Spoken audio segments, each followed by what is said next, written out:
Okay, hello everyone, and welcome to this first ever hybrid session of the Inter-American Coalition for Business Ethics in the Medical Technology Sector. My name is Andrew Blasey, a director here at Crowell & Moring International and executive secretary of the Business Ethics Coalition. It's a real honor to have so many folks joining us here in person in Los Angeles, the first time we can get together in over 2 years.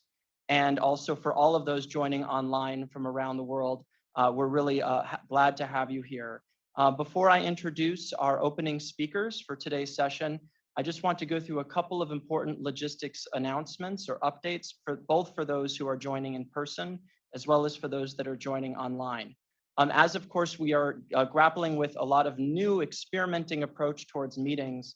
Really appreciate everyone's patience in the event we have any technical issues or whatnot that emerge. We're, I think, all grappling with the new hybrid world that exists today. For those that are joining virtually, so those who can hear me online, please make sure to keep yourself muted throughout the duration of the session. Please use the chat box feature for any questions or comments.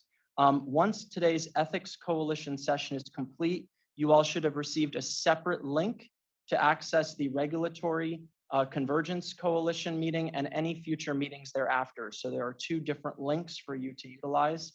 And if you have any technical difficulties throughout today's meeting, there are 2 email addresses that you can use in order to make sure that you just let us know if you have any questions. Chris in the back, I think if we could proceed to the next slide. Oh, we have the thing right here. My apologies. Can we go to the next slide, Chris? If we have ability to do that. I think it's showing a battery issue. Thank you, Chris. Okay, so the 2 email addresses for anyone online, in case you have any technical difficulties, please use those 2 email addresses and we'll get back to you as quickly as possible. Okay, for those who are joining in person here in Los Angeles, welcome. Masks are available upon request. We have plenty of masks for everyone. So if you feel uncomfortable for any reason, we can provide those to you. For all guests who are here in person, you should have received either by email or by paper hard copy the pre-questionnaire for COVID protocols. So our organization here takes those precautions for COVID very seriously, and let us know if you would like, have not completed it online, and we can provide those pre-event questionnaire form. Simultaneous translation is offered for all hybrid coalition activities. So this is important for those joining in the room. We will have sessions in the forthcoming minutes and hours here in both Portuguese and Spanish. So if you would like access to the translations, you're going to be asked to use your personal device, either a laptop, an iPad, or your smartphone, and you can connect to the meeting link. And once you are connected here in the room, you can use the translation feature on your personal device. So you can listen right from where you're sitting in your chosen language of preference. Please, however, make sure your mic is muted if you join from here in the room. So we will know who you are if it's not muted. So thank you for doing that. If anyone needs to access the restrooms during their time here, just out the double doors here, when you exit to your left, that's where you will find the restrooms. There are power outlets at each of your tables in the event that you would like to use those for any reason. In case for your a power outlet at your table may be defective or doesn't have enough power, please just use the outlet at the table right next to yours. So that should be resolve any challenges there. And last but not least, we do have guest Wi-Fi throughout the period of events today. Rather than focusing just on this slide, for example, folks should be able to access these little information cards that are right at your desk in the event that you'd like to access the Wi-Fi throughout today's session. So without further ado, I'm really excited to introduce you to our coalition's opening session speakers. I'm going to now turn the floor over, and then after that, introduce Sergio, but I'm going to turn the floor over now to Sujata Dayal, Vice President and Global Chief Ethics and Compliance Officer for Medline Industries, as well as the Chair of AdvaMed's Chief Compliance Officers Committee. Sujata, it's a pleasure to have you here, and we'll turn the floor over to you now. And Chris, if we could go to the next slide, please, that would be great. Thank you, Andrew. Let's see. Okay, that's probably a little better, but let me know if you can't hear me. Good morning, everyone, and welcome to the 10th meeting of the Inter-America Coalition for Business Ethics and the Medical Technology Sector. It is really an honor to be with you this week. It's a milestone session just at the beginning of the week's 9th summit. As Andrew mentioned, I am Sujata Dayal. I'm the Global Chief Compliance Officer for Medline Industries. Medline is a company that's based in Chicago, Illinois. And at the risk of telling you how old I am, I will say I feel like a veteran of the medtech sector and the Ethics and Compliance Initiative. I think, Chris, we started off in Gifu. And I'm not going to tell you how old it was, but Chris and I were both underage. We were hired well before we should have been working, but we've been here quite a while. Let me start by thanking everyone who's traveled here. It is so nice after 2.5 years to see so many faces in the room, many familiar, many new, but it's a pleasure to see everyone. And I'm excited that we can all be here together. It is a hybrid, so I'm going to encourage those that are online to just really lean in. Let's have a great dialogue. There's a lot of energy I know that all of us bring to this. And I'm really excited to see that energy as we talk about our action plans through 2023. Before I turn the floor over to Sergio, and Sergio, it's so nice to see you as well, even though remotely. Sergio and I had the opportunity to work together for several years at J&J. I'd like to share a few thoughts and suggestions as we start our work here today. As we know, the Americas were hit harder by the pandemic, both by an economic and human cost, probably more than any region in the world. The impacts of COVID-19 will be felt by all of us for a long time, but I think the industry and this coalition did an amazing job through the last 2.5 years of ensuring that we got healthcare to patients, that we made progress. The science has been amazing. The ability to come together has been amazing. And from my perspective, there's no turning back. We've built trust. We've built new systems that work in a hybrid world. And we need to take those foundations and move forward, hopefully building and increasing the integrity in the industry and continuing to build on that trust and that collaboration. There is really no turning back, and I think the medtech sector has a real opportunity to lead this industry and the healthcare industry as a whole as we move forward.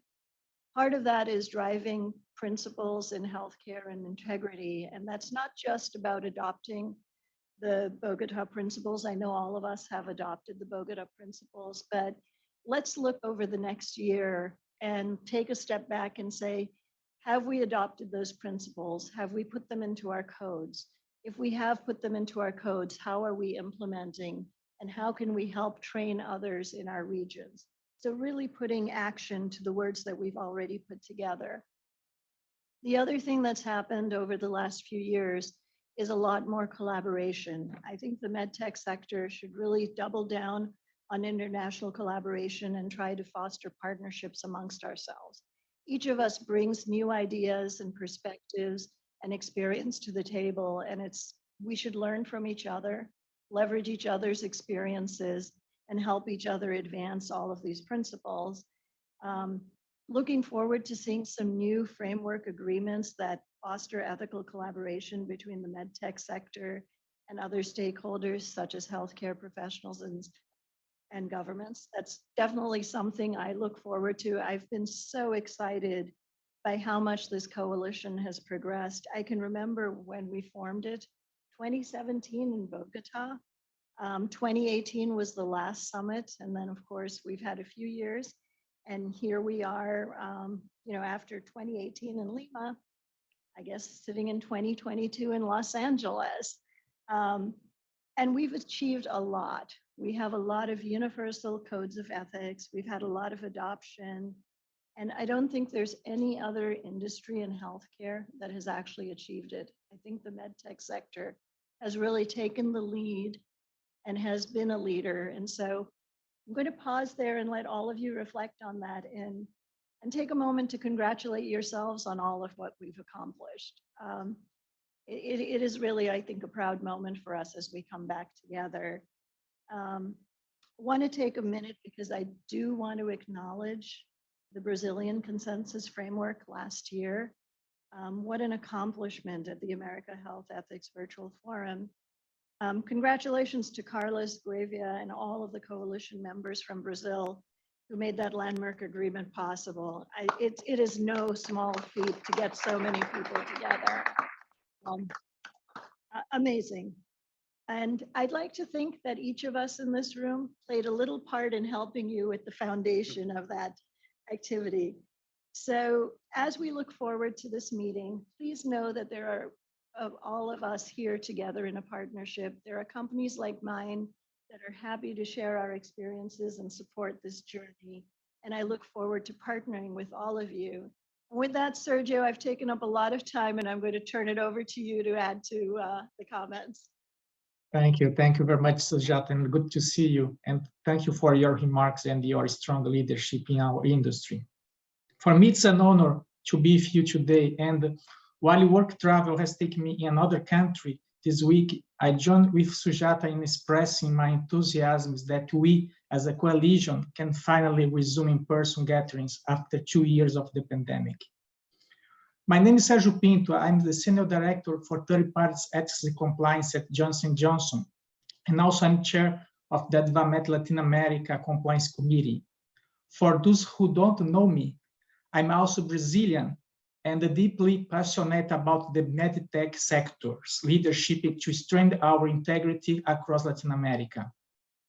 Building on Sujata's kind words, I'd like to extend my thanks to coalition's non-members for being with us today, including partners such as trade commerce ministries, health ministries, and international institutions such as the Inter-American Development Bank and America's Business Dialogue. The coalition could not have made the progress that it has without you, okay, particularly over the past 2 years amidst the pandemic. For those stakeholders who are joining us today for the first time, you are warmly invited to serve as a coalition partners. I will not repeat the terrific points that Sujata has made, but instead add a few additional thoughts that I also believe merit strong attention by the coalition and its members. First, sticking with the theme of government partners, I believe you are just at the start of our journey in partnering with the public sector to drive new strategies that encourage ethical business conduct. Also, the Business X for APEC SMEs initiative that many of you are very familiar with has already identified several such strategies. These strategies include leveraging company power, government procurement, regulatory process, trade negotiations, compliance program recognitions and incentives by enforcement agencies, and even government sponsors ethics training for local companies. How we as individual and collective coalition members work with our members and government partners to champion these strategies? Are there opportunities that any of us see in your country to drive such strategies forward? If so, I hope you will share them today. In my home country of Brazil, for the first time since 1993, the government has just revised the national procurement law that it's applicable to public tenders by any government agency in any sector. The law will soon require that any company that wins a tender in excess of $35 million to ensure a robust integrity program in place within 6 months. It represents a positive first step toward the kind of government strategies that the medtech sector would like to see expanded across the regions, as government embraces their role as partners with the private sector in preventing ethical conduct. I look forward to the upcoming discussions today on the Brazil public procurement law and the strategies for the region, and all of our countries on driving integrity to procurement. Finally, I'd like to underscore the importance of our coalition's work in driving ethical third-party intermediaries relationships across the region, with the facilitation of partnership and joint activities between medtech developers and manufacturers with distributors. The progress we made in this area is commendable, but it still remains one of the greatest sources of risks for the medtech sector in Americas. Our coalition must therefore to do more and think outside the boxes in driving new solutions as we emerge from the pandemic. As you will hear from Sujata later this morning, I hope you can further leverage the tremendous progresses that has been made through the drive implementation of our high standards by leveraging the Global Distributors Compliance Toolkit. I'm be curious to hear from all of you during these sessions how we can reach more companies and third parties with these resources, as well how we can make it easier for both companies and their third parties to align with the high standards practice. I also note that the nature of third-party intermediary risk is also evolving and expanding, and while company distributors relationships remain central to our efforts, we should not ignore new risks related to health data and other third parties engagements, such as social media and former government officials. These risks are not isolated to some such countries as United States and Europe, and the coalition should play an important role in delving more deeply in these third-party risks across the Americas. In closing, my sincere gratitude to the organizers of today's meeting, and now I turn the floor to Andrew, who will provide our coalition progress report and what to expect for the summit ahead this week in Los Angeles. Thank you very much. Andrew, I turn the floor to you. Thank you very much, Sergio and Sujata. Let me just say on our behalf, but also all coalition members, thank you for the leadership that both of you bring to our work and the expertise that you both bring to our work each and every day. So thank you. Turning to the next item in our agenda to provide a coalition update to all of you, let me start by saying, as I did at the beginning, welcome. Welcome to Los Angeles, to those who are here, and of course to those joining online. We're really happy to have you here. In particular, I want, in looking to my left, want to thank all of our government leaders who are joining us today as a part of this coalition's true focus on public-private collaboration. It's wonderful to have you all here, and we're really excited for our dialogue and engagement with you as a full coalition over the coming hours and days. Today, what I'm going to do in just the next 10 to 15 minutes or so is provide a high-level update, particularly for those who are new to the coalition, as to what has been achieved over the past year in its work, what are our 2022 and 2023 priorities looking ahead, what are the Americas Business Dialogue policy recommendations that have just been issued and what their implications are for our coalition's work as we look ahead to this week's Summit of the Americas. And then, of course, we'll take a look at some of the more government-to-government political commitments that are expected themselves to be coming out of this week in Los Angeles and its implications for our work collectively on a public-private basis. So with that, let's take just a brief look at some of the coalition's work and activities and achievements over the past year. And despite the fact that we've been entirely virtual, the achievements, as Sujata and Sergio noted, are quite numerous. So I'll just highlight a couple of them. First, and pretty simplistically, the coalition went through a branding revision, right, as it went through the pandemic and updated. So you'll notice a lot of new logos, new approaches to the coalition's work to really modernize and refresh its approach since it was originally launched at the last Summit of the Americas in 2018. The coalition has since added 2 new member associations over the past year. And for those who are new to the coalition, it's important to note that this coalition now represents every single medical device, diagnostic, and technology industry association in the entire Western Hemisphere. And through the alignment of all of these bodies to the Bogota Principles, as Sujata indicated, the medical technology sector is the only industry in the region that has harmonized its approach across countries to ethical business practices, which is, as Sujata said, a very important achievement for the industry. Many of you actively participated in last year's America's Health Ethics Virtual Forum.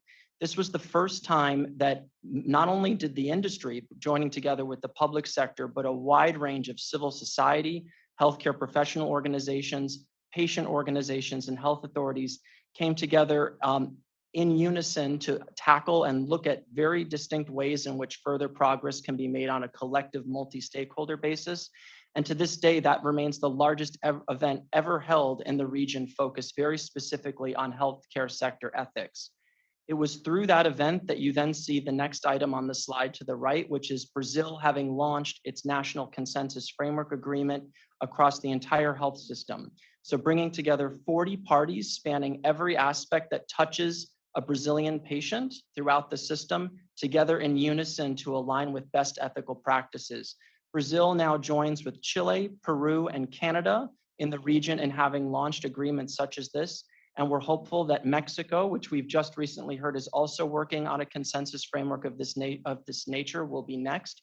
These consensus framework agreements are novel approaches to bring the entire ecosystem together to align not just what constitutes best practices, but how stakeholders can actually work together to align implementation of those practices in a more efficient manner.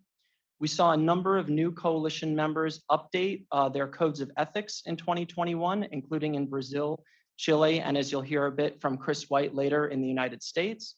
And then, of course, for those who are familiar, the coalition enjoys a really strong partnership with the Inter-American Development Bank, and through that, an expanded partnership focused, as Sergio indicated, on elevating implementation of best ethical practices on third-party intermediary relationships. And so we would expect that partnership with the bank to continue to grow in the year ahead. So there's a lot of text on this slide. I won't go through all of it, but the coalition has a number of key priorities that it's pursuing over the next 2 years. And these are quite ambitious targets. Ultimately, what the coalition now endeavors to do with every single medical device industry body having a high standard code of ethics in place is to really demonstrate effective implementation of those codes across the nearly 3,000 companies that are represented through the bodies of this coalition. And the coalition has set a target that by 2023, all members be able to demonstrate effectively that a majority of their member companies are adhering to the principles of those codes, as well as demonstrating at least once per year annual capacity building being extended to those members to ensure high standards are adhered to. We already talked about consensus frameworks. The coalition really desires to see those not only launched in more countries, but effectively realized and implemented among those nations that have already pursued such partnerships. And as we'll hear more about in the coming hours and days here, how do we start to leverage the great collaborations that this coalition has with the public sector to drive new strategies in partnership with government to encourage ethical conduct? And there are many. We'll be hearing from our friends in Brazil in just a short time from now about the new Brazilian procurement law and its integration of integrity within that new regulation. This represents, I think, just the tip of the iceberg in terms of ways that the public and private sector can begin to work together to elevate high standards of ethical conduct. From a more specific applied area of additional outcomes, the coalition would like to update and revise the Bogota Principles that ensures all members are adhering to the highest standards. As we all know, ethics is not stagnant. It changes. Society's expectations change over time, particularly in healthcare amidst the COVID-19 pandemic. And the coalition will want to ensure that its standards are of the highest practices. We want to also see all member associations begin to effectively govern their codes of conduct, meaning the establishment of ethics committees within each coalition member's process that holds routine sessions. We've begun to see more effective research undertaken on the benefits, on the researched benefits of ethics and integrity within the industry. We all know that the risks are high to the private sector for violating law. Clearly, there is enforcement risk, there is legal risk, but what the coalition is also interested in advancing is solid research demonstrating the economic advantages to ethical companies. How do ethical companies and industries actually outperform those who are substandard?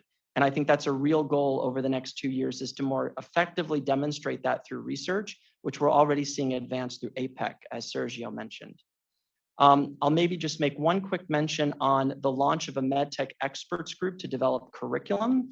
One of the things that this coalition is very blessed to have, and I know many are joining online as well, is a network of incredible experts, as Sujata indicated for her own part, in ethics and compliance. And the hope is that this network will be able to help work with the coalition's member associations to drive effective capacity building through training curriculum. So let's take a quick switch now to the ABD policy recommendations. Many of you would have just received these. They were released by the ABD Secretary only a few days ago in tandem with this week's Summit of the Americas. We are very blessed as a coalition, and this coalition has been very involved in the ABD process over the past 2 years in this project, to see ethics and business integrity issues probably more prominently featured in the entire hemisphere's recommendations to leaders than ever before, than any summit prior. And these recommendations, which are just highlighted on the screen, there's actually quite a bit more within the document, but just some key things that really we wanted to demonstrate that stand out are the policy recommendations focus at a high level on governments working with the private sector to implement more comprehensive integrity mechanisms. Of course, and I know we'll talk about this quite a bit this afternoon, the direct nexus and connection between business ethics and good regulatory practices, right? And how do we make sure that as governments are looking to implement good regulatory practices, folks see the clear connection that has with preventing corruption. We want to foster region-wide adoption of codes and ensure that they're effectively implemented, undertake targeted capacity building, as Sergio said, with including third-party intermediaries, which form an incredibly vital part of the medical technology supply chain and distribution channel, but also is an incredible area of potential risk within the system that continues to be of great attention. And then, of course, developing public-private partnerships and collective action initiatives. So all of these are nicely featured within the ABD policy recommendations to our region's leaders. And last but not least, while what we can do is just share a little bit of what we know in terms of what political commitments may, and I emphasize may, be coming out of this week's Summit of the Americas process. We have heard through our collaborations with government partners that there may be political commitments this week focused on a number of areas, but including health. This would be the first time, and it's probably of no surprise, right, given the COVID-19 pandemic, but the first time that the region's leaders will be issuing, certainly through the summit process, a specific outcome focused on health. While I would have to double check this for sure, this may in fact be the first ever leaders level commitment in the region focused on health, probably dating back to when PAHO was formed many, many years ago, right? So we're quite hopeful that this health-related commitment will focus on the importance of promoting ethical conduct and preventing corruption. Of course, democratic governance remains a key priority for the Summit of Americas process, really for the first time since the Lima Declaration was issued at the last summit in 2018. And we're quite hopeful that many of the different government strategies that I've just talked about will also be featured as a part of the democratic governance commitment. So with that, I think that's the end of the update here. I'm now going to turn the floor over, unless anyone in the room or online has any questions about the coalition and its work. I'd be glad to turn the floor over to Christopher White, who is the General Counsel and Chief Policy Officer for the Advanced Medical Technology Association, to take us through a really exciting update to the AdvaMed code. So any questions in the room on the update? Wonderful. So with that, Chris, the floor is yours. Andrew, thank you so much. Thank you to you and all your colleagues, Andrew, for convening us here in your offices. I know there's a great deal of work that goes into a meeting like this, and your colleagues have been outstanding. Thank you very much for your firm support and for arranging such a wonderful environment for our meetings today. I know that with your team support and in these offices, we are guaranteed success in our meetings today. What a perfect place to reconnect after such a long pandemic. I'd like to add my welcome to those of you who've traveled from afar. This may be your first trip since the pandemic, and you've endured customs lines and security delays and flight delays and so forth. Thank you so much for joining us today. I'm really excited to see you all in person once again. It's been too long since we were last together in person. But it's been remarkable that although we weren't in person over the past 2 years, I felt connected. We were connected through our joint commitment to ethics, to compliance, to the Bogota principles. And indeed, although the pandemic tested us all, it was through that common connection and that common commitment to our Bogota principles that served our industries, our governments, our region, and indeed the patients we all serve so well. It's impressive to reflect back on the progress that the medical technology industry achieved over the duress of the past 2 years. The medical technology industry rapidly innovated new products, rapidly scaled production, rapidly deployed products to patients in need everywhere, trained new healthcare practitioners, supported healthcare practitioners and patients around the world. What impressive progress that this industry made over that short period of time. It was unprecedented, and I think this industry should be very proud of that. But it would not have occurred had it not been our joint commitment together to ethics and integrity, because there was no time when a commitment to ethics and integrity was so important to the public, to the government public health officials, and others. Patients depended on it, and we delivered. And it was premised on a foundation of joint commitment to ethics and integrity. And for that, I thank all of you. Thank you for your work. Thank you for the cures that were brought to patients. And thank you for your kind of ethical delivery of those treatments and life-saving technologies to patients everywhere around the hemisphere. It's been, as Andrew and Sujata said, only a few short years in some respects since we all embraced the Bogota principles. And as I said, that our joint commitment to the Bogota principles has served us so well. And my colleague, Stephen Bipes, who is here, as you know, and I, and all of my colleagues at AdvaMed, our board, our members, are so grateful for our partnership with all of you to advance this work. And as I reflect back over the previous years, we've come so far together. Andrew recited some of the progress that we've made. But reflecting on that and built on the foundation that we've built, I know we can go far over the next 2-3 years to embrace the vision that Sergio and Sujata outlined at the outset. And we look forward to partnering with you and working with you to ensure our success on even those stretch objectives and a reevaluation of the Bogota principles and potentially extension of them, as Sujata and Sergio had described earlier. I look forward to learning from all of you later today. We'll go around the table, and I know that, as I said, the pandemic tested all of us. We've learned a great deal from the pandemic, and I look forward to learning from all of you later in this morning's sessions. But in the meantime, it's a real privilege and an honor for me to share with you some developments from AdvaMed, how we revised our Code of Ethics just recently. In fact, our Code of Ethics, our revised Code of Ethics, became effective for our members just last week. And I'm delighted to share with you some of the developments, some of our lessons from the pandemic. And it's a real pleasure and honor for me as well to share with you that we will have translations available in Spanish and Portuguese in honor of our work together, as a further expression of our partnership together. We'll make this available on our website, and we'll announce this again tomorrow as part of our activities here this week. So I think this will control the slides. So just very quickly, AdvaMed has a code of ethics, very similar to every other medical technology association here in the hemisphere, as Andrew has described. It aligns with the principles that we've jointly committed to in the Bogota expression. And we have tested and retested our code of ethics. We've refreshed it a number of times. As Andrew described, a commitment to ethics and integrity is live. It is not stagnant. It must be tested and reevaluated on a regular basis. And we've engaged in a process over the past year with our members, informed by the learnings of the pandemic, to revise our code of ethics in two major respects, once again. And I'll describe those to you briefly. Our board of directors approved our revised code of ethics on 15 March. And as I said just last week, our code of ethics became effective for all of our members. We've notified enforcement agencies here in the United States and our partners overseas about our new code of ethics. And so we look forward to implementing this, as I described, over the coming weeks and years. So what are the changes that we've made to our code of ethics?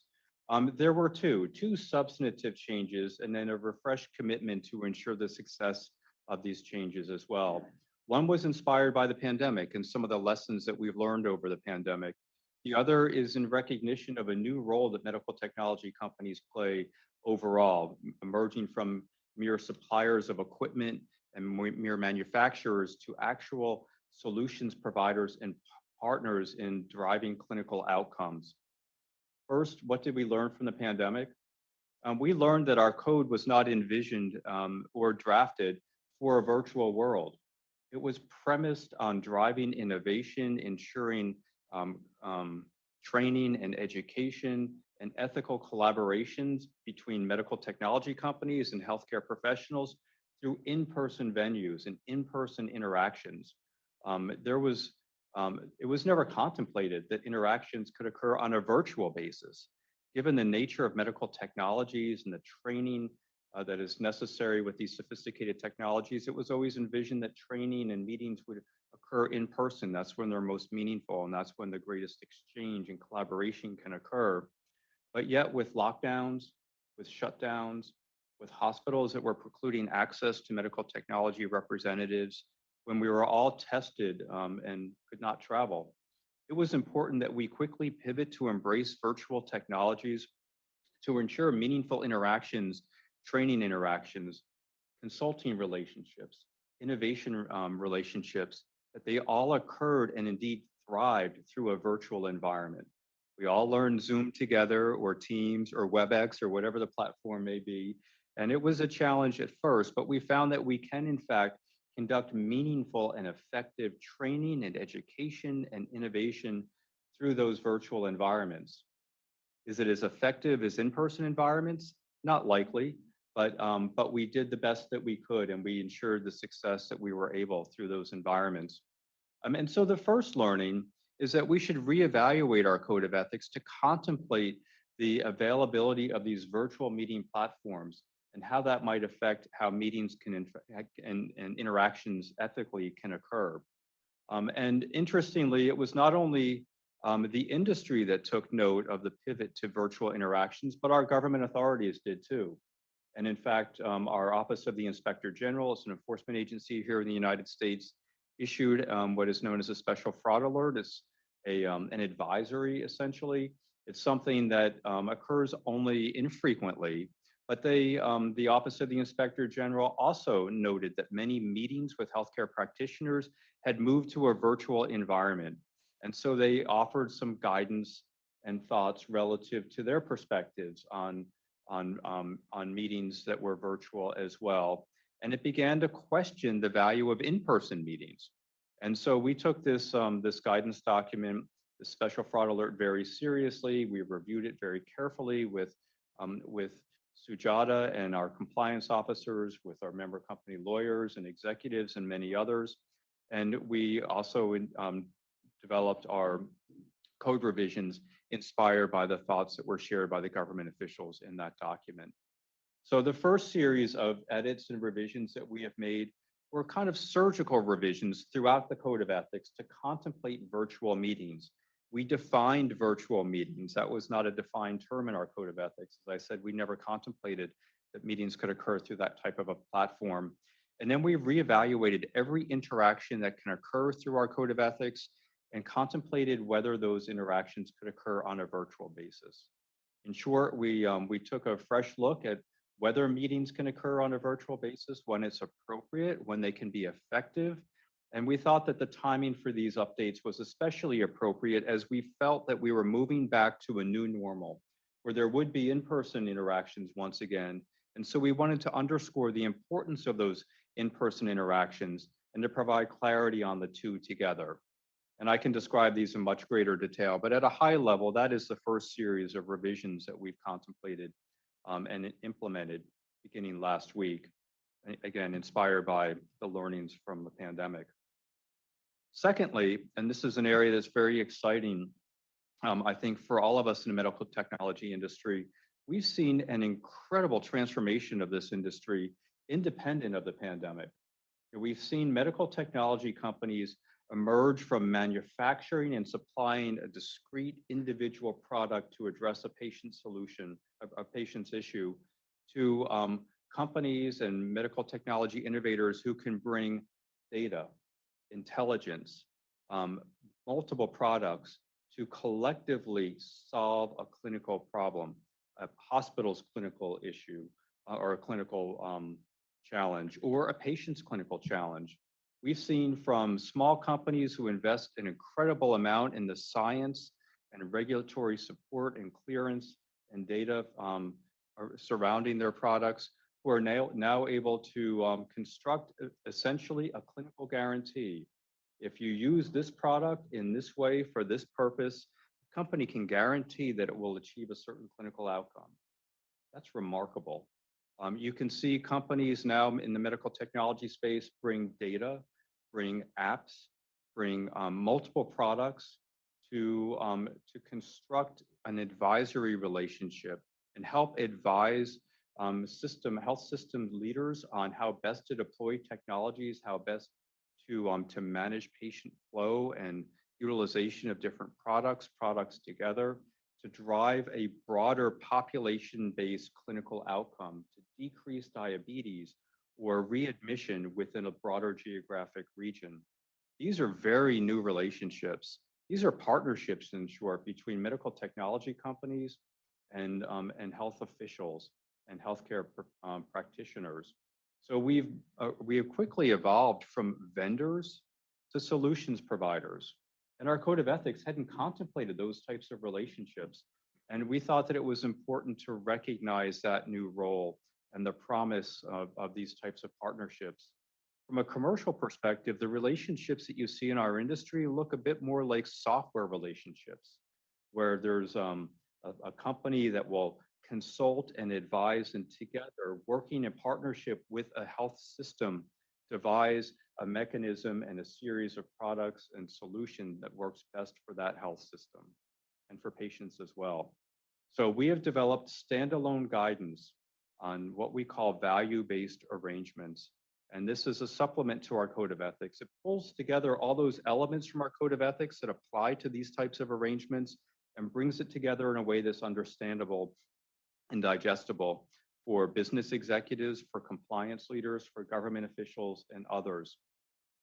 Importantly, the United States government also recognizes that medical technology companies play a different role. And the United States government has promulgated through the HHS OIG's value-based regulations that are referenced here on the slide, a series of safe harbor regulations that call out these types of relationships that the government will recognize. They're premised on the use of digital technologies that we now see integrated with so many medical technologies. It's a very exciting development. It's a very exciting area. And as I look ahead to the potential of this industry, it's very exciting indeed to see medical technology companies move from this vendor status to solutions providers. And together we can go far, and we can see these new relationships bringing great benefit to patients and communities around the world. Certainly they have here in the United States. And we recognize that for our code of ethics revisions to be successful, that we need to provide meaningful guidance, practical guidance to all of the readers of our code of ethics. So we have added frequently asked questions. These are questions that arise frequently concerning the text of the code and the lines that we've drawn and the guidance provided in the code. So those are integrated within the code document itself. It's a mobile-friendly document now. It's available on the website. We'll share all of this material with each of you following this meeting. It will be app-friendly. It'll be mobile-friendly and completely integrated and visible on an iPad or iPhone or Android device. In addition, we recognize how important it is at this moment in particular to ensure that our industry remains aligned and that we learn together. Although we haven't been able to meet in person, we can meet virtually and we can compare, we can contrast, we can share best practices, and we have recommitted to our members to do that.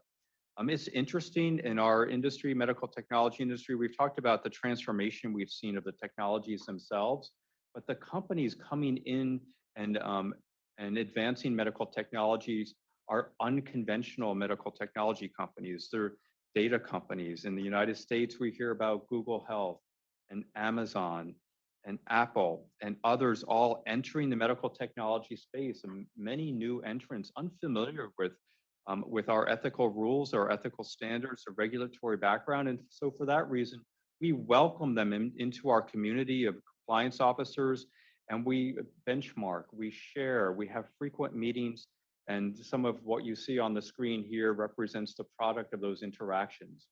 Regular benchmarking surveys to help us learn from each other, to help us all aspire to the best practices that any one company may have learned. So we have regular benchmarking. We've also developed some best practices tools around discrete questions that could arise. It's more of a decision tree-like tool. If you have a particular scenario, you can ask a series of questions, and through a filtering methodology, you can arrive at the best outcome, or at least understand the considerations that are relevant to drive to the best ethical outcome and decision. So together, what have we done at AdvaMed over the course of the past year? We've implemented a new code of ethics. It went into effect last week. It includes those two key substantive developments that I've described earlier. And we've redoubled and made a recommitment to support our industry's compliance work here in the United States through in-person meetings, through benchmarking, through tools, through trainings, and a number of other mechanisms as well. What's next for us?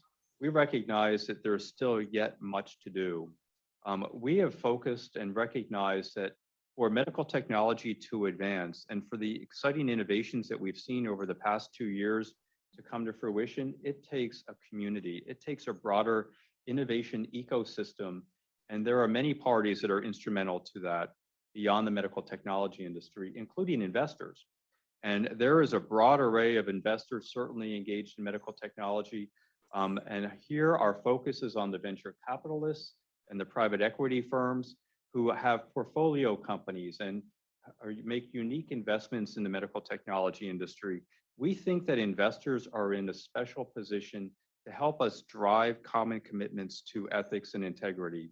And so we are working with the investor communities and look forward to seeking their support and seeking their commitment to the principles that underlie our code of ethics here in the United States. And that's something that we are very excited about, and we will kick off a process beginning with our board meeting in 2 weeks on this particular work stream. And so we're very excited about that potential expansion. We recognize that our code of ethics speaks to many audiences.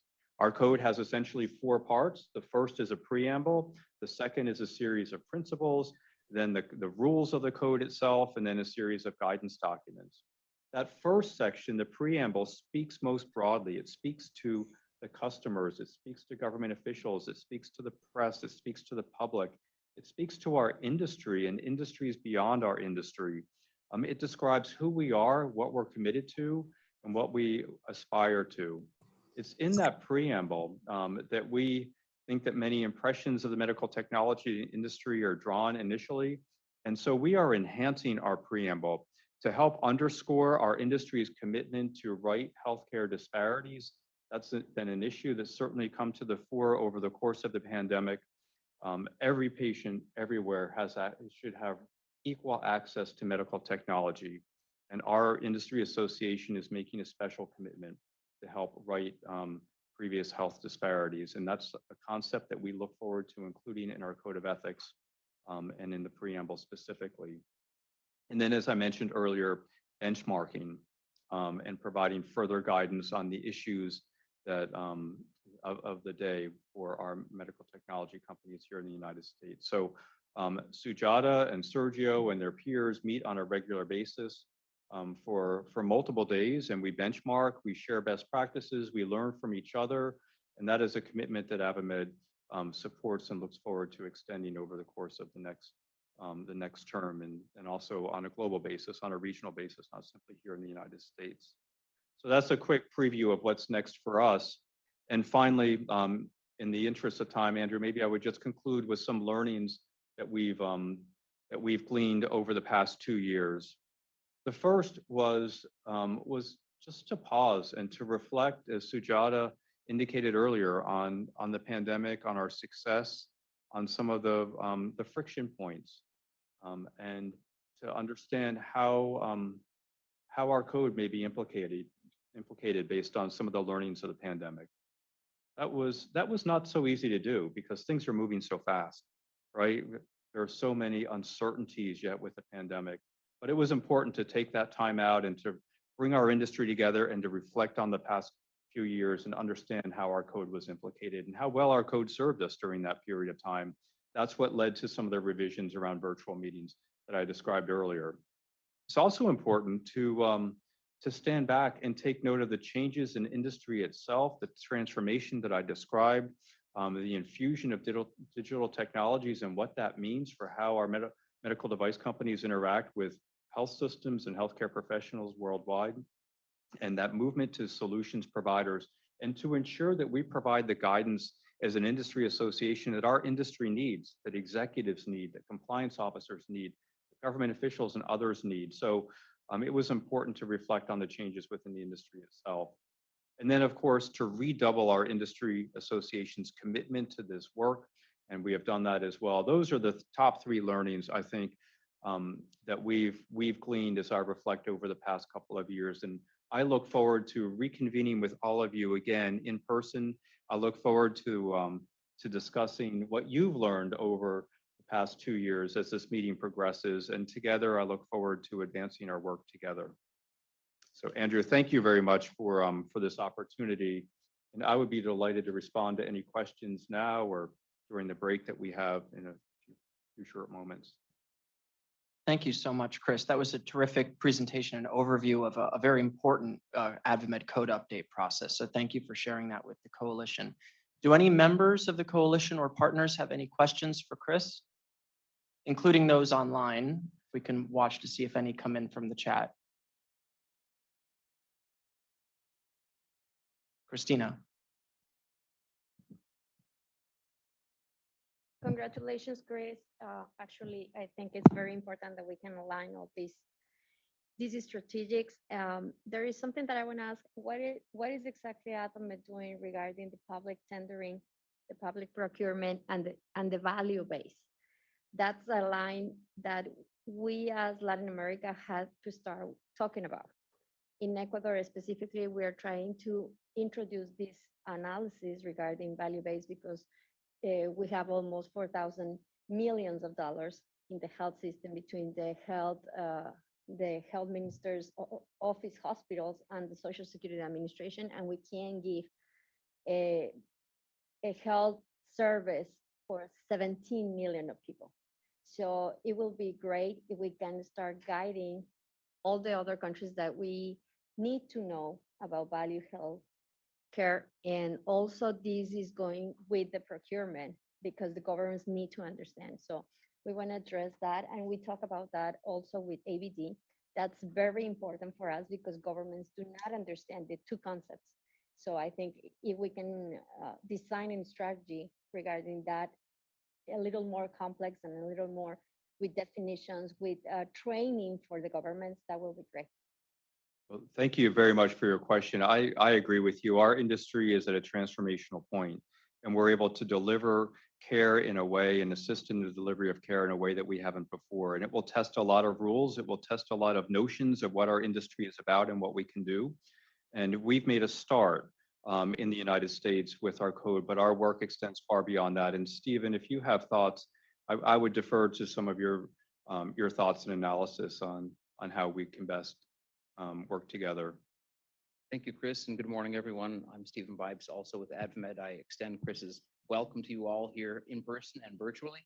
And thank you, Christina, for the question. I would say under the overarching AdvaMed priorities, we have three main tactical areas that I think are well reflected in our work here. Okay, very good, thank you. That are well reflected in our work here. Ethical work, business ethics, anti-corruption is one category.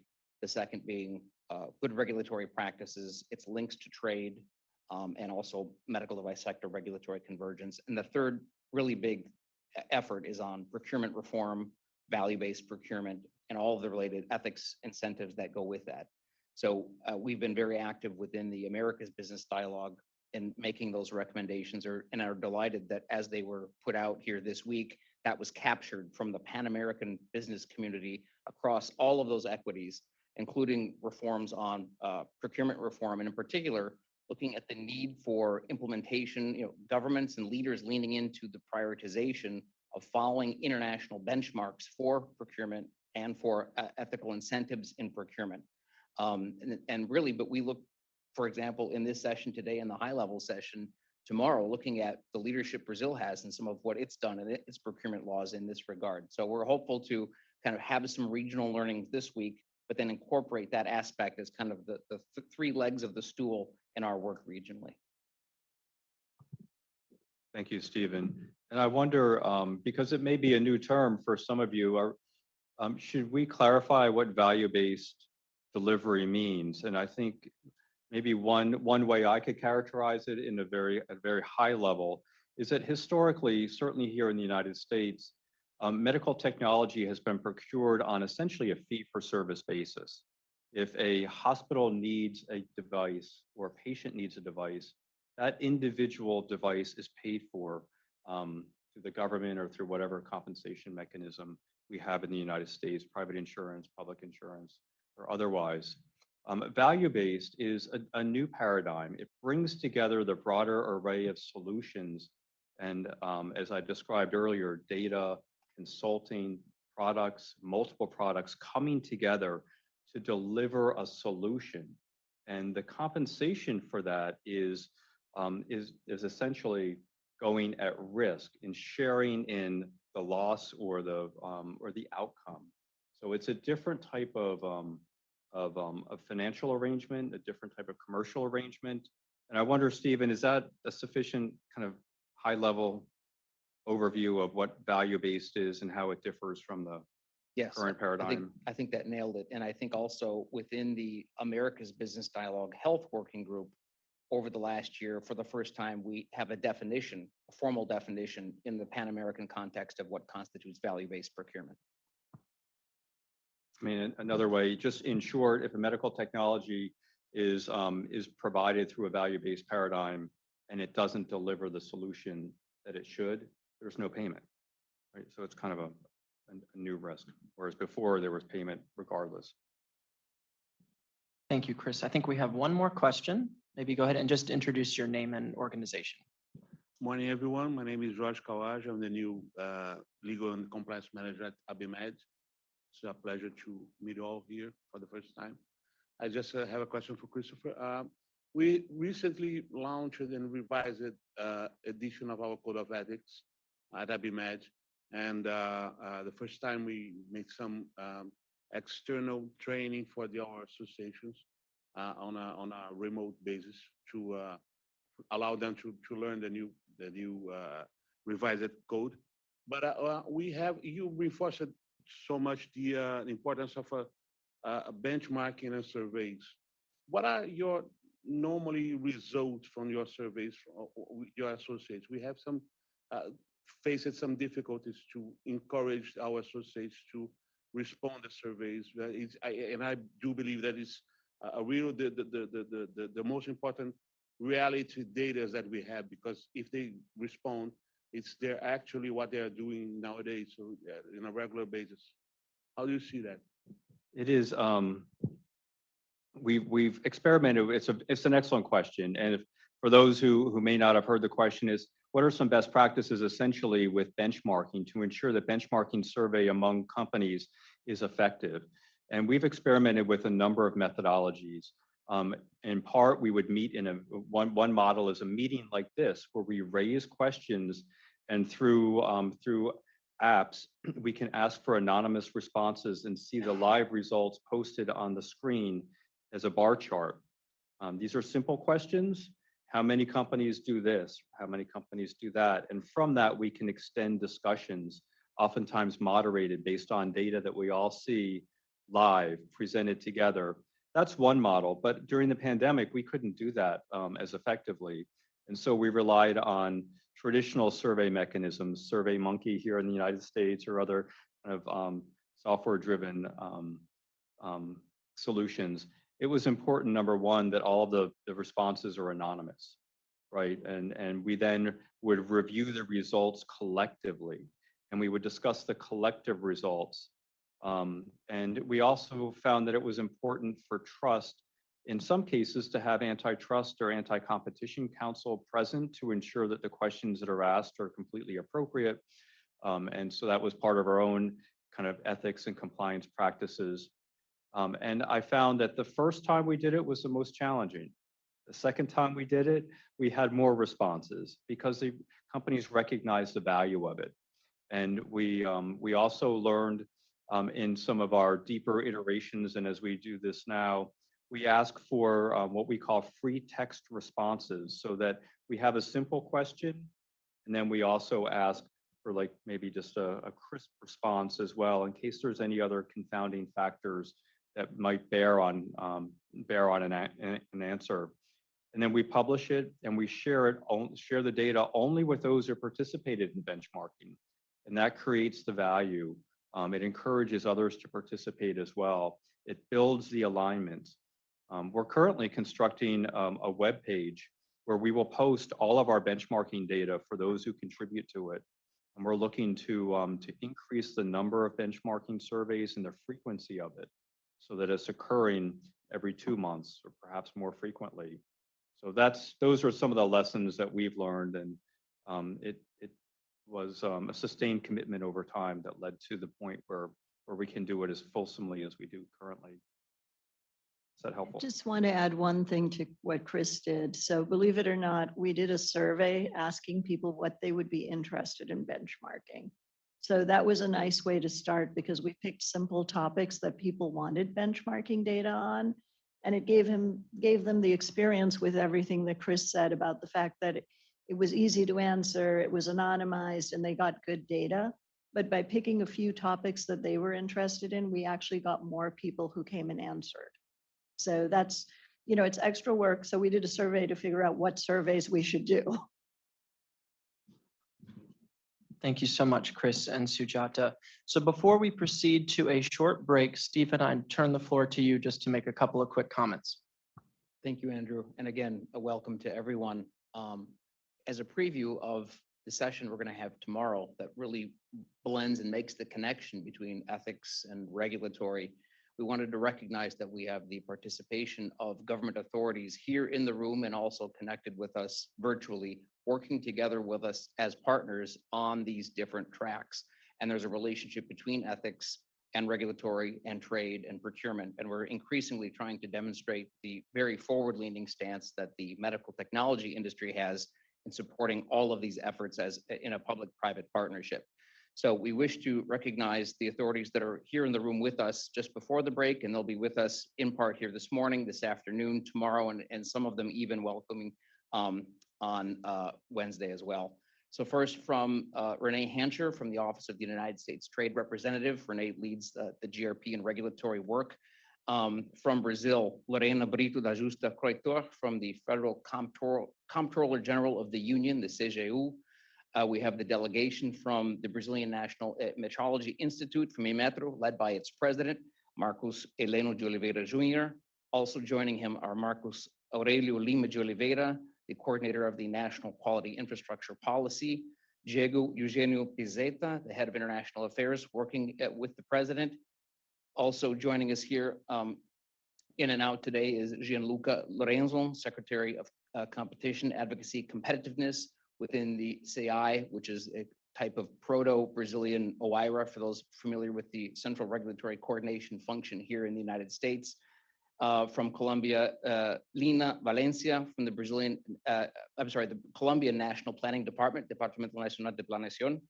And we also have the participation of the national standards bodies, which are a mix of public and private. Those that are here today are private sector, but the American National Standards Institute, Jessica Roop, manager in the international area, ABNT, Jorge Emmanuel Reis Casageras, and also Karina Ninzoli Lauro Nazello, and also from Econtech, Daniel Trilus and Monica Vivas. Is there anyone in person with us here that I neglected to recognize here this morning? Okay, so we will have others with us this afternoon and also tomorrow and Wednesday, but please also very much welcome to have you here. And as we've talked about several times, One of the direct connections between the ethics work and regulatory work was the observation from the Colombian Secretary of Transparency a few years ago at the Andy Medical Device Forum, where they noted that the longer that it takes any government agency to conduct its function, and the longer that that agency deviates from the use of international standards, the higher the perception and margin for unethical conduct. So in addition to just good public administration and effective regulation, we're also talking about ethics and transparency and trade. And that's really the connection that we're trying to make. So although on first view, it may not seem like there's a direct connection between regulatory and ethics, it's really at the heart of what some of the many obstacles that we as a medtech sector are trying to eliminate and really making access to patients to technology as direct as it can be. So with that, Andrew, back to you. Thank you so much, Stephen. And it's great to have everybody here. Thank you again. With that, we will now take a 10-minute break. So for those listening online as well, we will recommence at 10:18 a.m. Pacific time. Thank you all. See you in 10 minutes. Okay, good morning, good afternoon, everyone. Welcome back. And again, to those online, we apologize for the delay.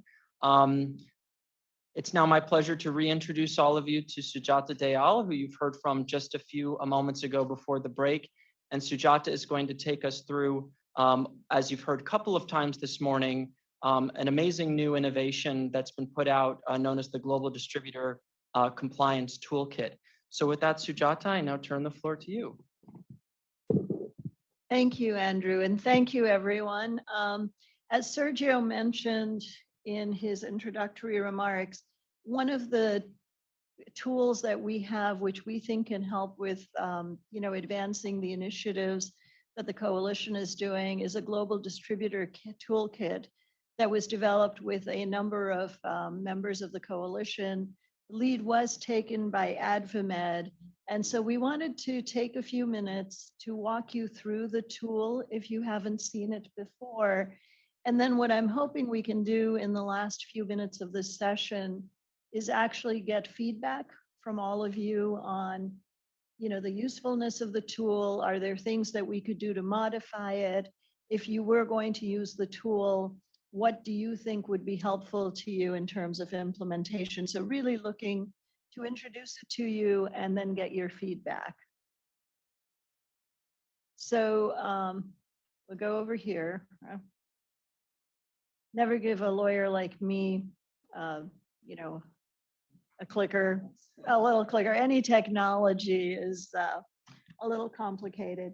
So before we actually go into the tool, I want to talk a little bit about ethical third-party relationships, which I know is something that all of you already think about. But third-party sales and marketing intermediaries, especially in the medical device industry, are very important because so much of what we do is supported by them, especially our commercial activities. These interactions are very important because often third parties are acting on our behalf with government officials and healthcare professionals, and as such is a higher risk activity and continues to be a high risk activity, especially with respect to ethical conduct in the supply chain across the Americas. We've focused on it a lot because if we don't have ethical activities, or the potential for unethical activities can result in harm to patients. For example, encouraging HCPs or GOs to procure and prescribe unnecessary or inaccurate products. So how we present our products is very important. Acting in an ethical manner and with integrity allows us to make sure that we don't increase costs or lower the quality of care. As we talked about earlier, trust between patients, healthcare professionals, and the industry is very important, and never more important, I feel, since the pandemic, when we had to take a step back and behave differently. So just keeping that trust is very important. And then the supply chain itself is critical to all of us. We've seen how disruptions of supply chain can negatively impact patients and healthcare across the world. So as I mentioned earlier, part of the reason we wanted to present this toolkit is really because of the importance of this relationship. So one of the solutions as we sat back and talked about it was how can we empower medtech distributors with the tools and resources to independently build and implement effective compliance programs? As we know from our own experiences, building and implementing a compliance program requires a lot of commitment, resources, and knowledge. And so the goal here was to really create tools that could help third parties, in building these programs, leveraging some of the expertise from the industry. So we have a digital tool that's intended to increase transparency in the supply chain. It's a standardized set of free compliance tools and resources that are specifically focused on distributors. We believe they're simple to understand and easy to translate. In fact, we have translations in many languages, including Spanish and Portuguese. It's organized based on complexity. So depending on where you are in your implementation, you can start with the basics and then build up over time. We have it on a user-friendly, need-focused platform. So I think one of the things we've all learned during COVID is the importance of digital platforms and making them easy to handle. So it is on a platform that's easily accessible. And it was produced by the private sector. It's an initiative that has been welcomed by governments, and we've been implementing through trade association training programs and initiatives. Some of the key initiatives have been in AdvaMed and the European medtech industry, but we've also been leveraging it in Latin America and hope to leverage it even more. So this was the distributors working group. We met from 2019 to 2021, got a group of compliance officers who had experience with distribution chains and working with distributors. We worked with graphic web designers and web developers and translators to create the compliance tool. So you'll see many notable names up here. Sergio was actually part of the group and led a lot of this initiative, but you'll see Boston Scientific, Cardinal Health, Edwards Life Science, J&J, Medtronic, Smith & Nephew, right? I'm just naming off a few because I figure all of you can read it. But you can see that even within the companies that participated in this, there were different sizes and different levels of experience and products. So we were able to bring that collective knowledge to the table. And a lot of countries, and I'm going to highlight Colombia, Mexico, and the United States since we're in the Americas meeting, but you will see a lot of European and some Asian countries up there as well that have implemented and worked on this. This is an eye chart. So if any of you can actually read it, I'm very impressed by your eyesight.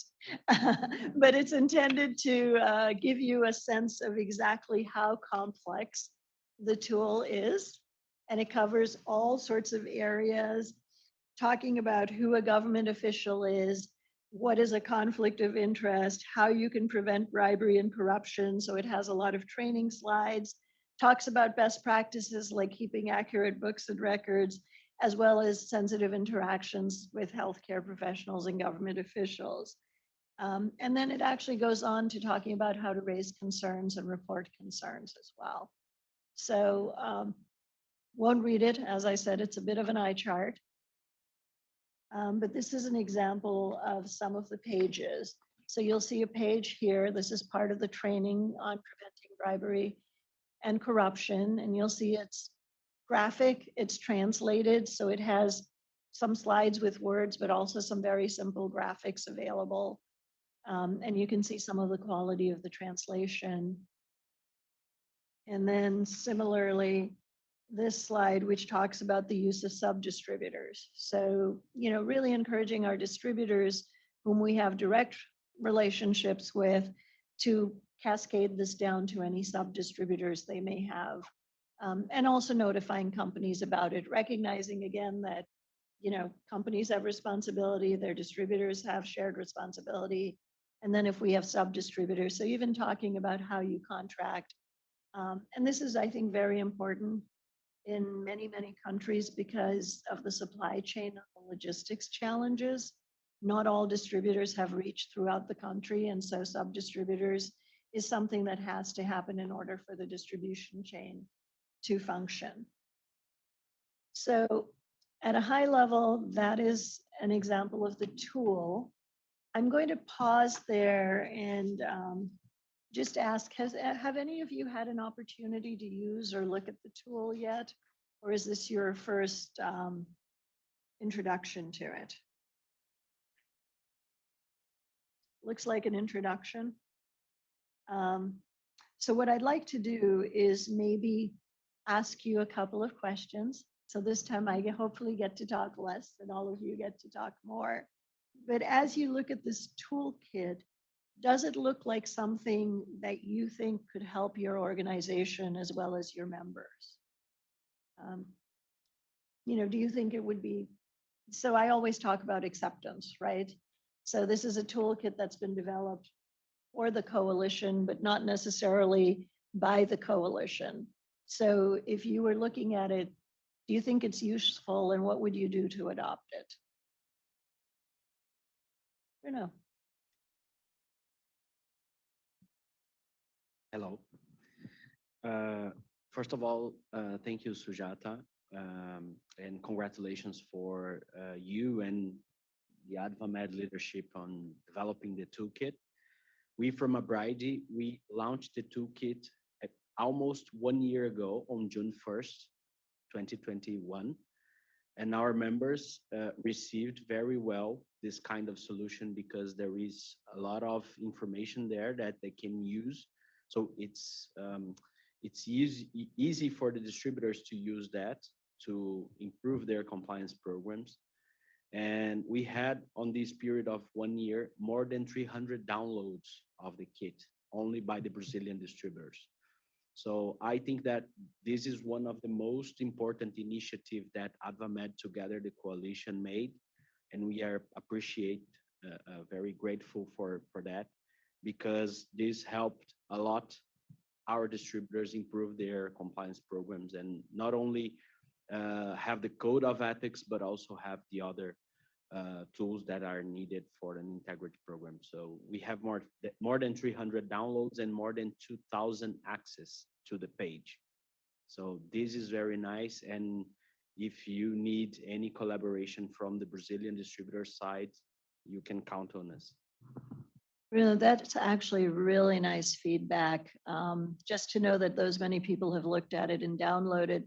I'm curious, when you rolled it out, did you do any sort of a high-level training for the overall members and then let them roll it out themselves, or how did you launch? Regarding the distributor toolkit? Yes. Yeah, we had the AdvaMed participation on the event of release on that, and Nancy had the opportunity to explain a little bit more deeper about the distributor toolkit. And once that is translated to the Portuguese, so it's easier for them to understand, So I think that this event, with the participation of AdvaMed explaining the toolkit and how it would create it, it was very nice. Now that's very good feedback. Has anybody else launched the toolkit online or in the room? So as you look at it, I'll throw another question out. Yes. Sorry. We in Brazil have a huge number of distributors and of any size. We have smaller ones and bigger ones. I believe that you face this wide range of animals to receive the kit. How was your experience in receiving follow-ups of different sizes of distributors and different cultures of doing business? So maybe I'll give you the perspective from the company rolling it out. And then Chris, if you want to add anything. As we've rolled it out as a company, I have been using the toolkit as part of my training when we onboard different distributors. And what we have been trying to do is do the training live. Because we feel like, to your point, when there's people with different sizes and complexity, it's nice to launch it live and have a dialogue so we get to hear from them if they see challenges. or what sort of challenges they have. It's also, even though it's translated, an ability to explain practically what's meant by, raising a concern.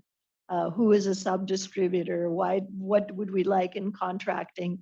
So we've started using it over the last while since I started in my new role, which started during the pandemic, and we've gone very much for the live training to introduce it, using mostly the training slides versus the kit, because we have other things that we include. So from a company perspective, we use it as a training tool.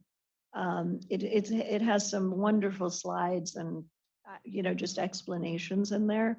Over time, I hope to be able to launch it as an online training.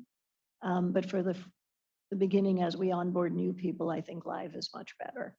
I don't know if that helps. And Chris, I don't know if you've got any feedback from AdvaMed, but that's my sense that most of us have tried to use it as a live/online training.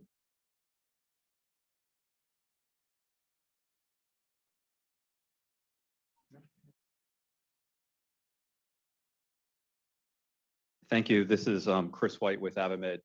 We worked with some of our partner associations, including AMID in Mexico, in an earlier version of the toolkit to launch a live training. And as part of that, we provided certificates of completion to the distributors, and that seemed to be very attractive to the distributors, and it brought them all in, of all sizes. So that was one way to bring a very broad community of distributors together for common training, and we found that to be very helpful.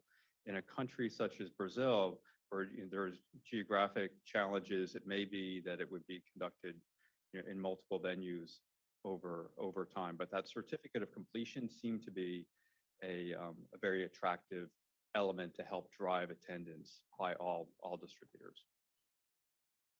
And I think in some of the early rollouts, which was before the toolkit was actually as comprehensive as it is, we found that some industry associations, even if they were doing it online, created a standard industry association training.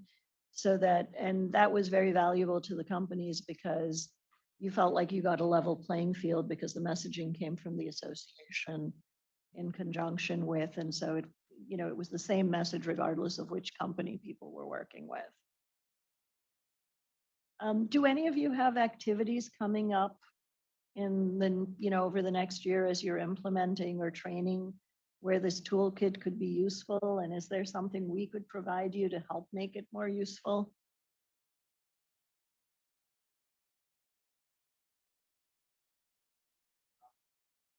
Yeah, Carlos Gouveia from Instituto Ética Saúde and CBDL.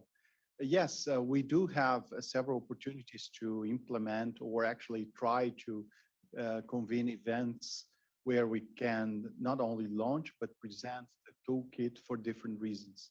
At Ética Saúde, we do have many occasions that this could be possible, but for a larger community, not only associations that has industry, distributors, but also to the medical community and other that actually would be the other part. They are also stakeholders involved. So I think that could be a good challenge for us to present what is the other side, what you are also mentioned here. But so it's interesting that you know what is the industry preparing, what is the, let's say, the value chain focusing from now on. That's one thing. In terms of associations, yeah, we do see the benefit. It's a trend. Now we're going to talk in a few minutes about the new law of procurement, the new demands. And one thing that it's really a way forward is exactly the need for integrity programs. So that's really going to be one thing that it's going to be for forever. So companies should be focusing on that, associations, for the distribution network as well. No, that's really good feedback. And, Chris, maybe something as we bring the group together to think about talking about our customers, and do we present a level of this to our customers or to healthcare professionals so they understand our perspective of how we're participating in the supply chain. The Can you provide us the toolkit? Yes. We're definitely interested in implementing that in ABIMED also. Absolutely. I think the plan is, so the links are there and I'm sure Andrew will Okay. send it out. The other thing that Sergio brought up that maybe I'll touch on for a minute is while this toolkit was created for distributors, as our businesses and healthcare have got much more complex, this actually probably is very applicable to other third parties. So customs brokers, logistics providers, regulatory agents. There will be portions of this, especially around the ethical interactions with government officials and healthcare professionals, that I would encourage all of you to maybe take a look at it and think even beyond our third-party distribution network. I don't know if anyone has started focusing on those other third parties yet, but it's certainly something that we're trying to encourage as programs evolve. And I think that goes to the first question, which is, we created the tool to build up as complexity comes. So your first level, maybe training coalition members themselves, then doing training for distributors, and then thinking about other relevant third parties. So that is one way you could potentially think about using this kit and building and evolving over time. See a comment in the back? John? John Beloy at Labs. Just a question. I haven't been through the toolkit. How applicable is this? So if I was to get my regulatory. Hi. Is this better? So I haven't been through the toolkit, but how applicable is this for for my regional meeting for LATAM?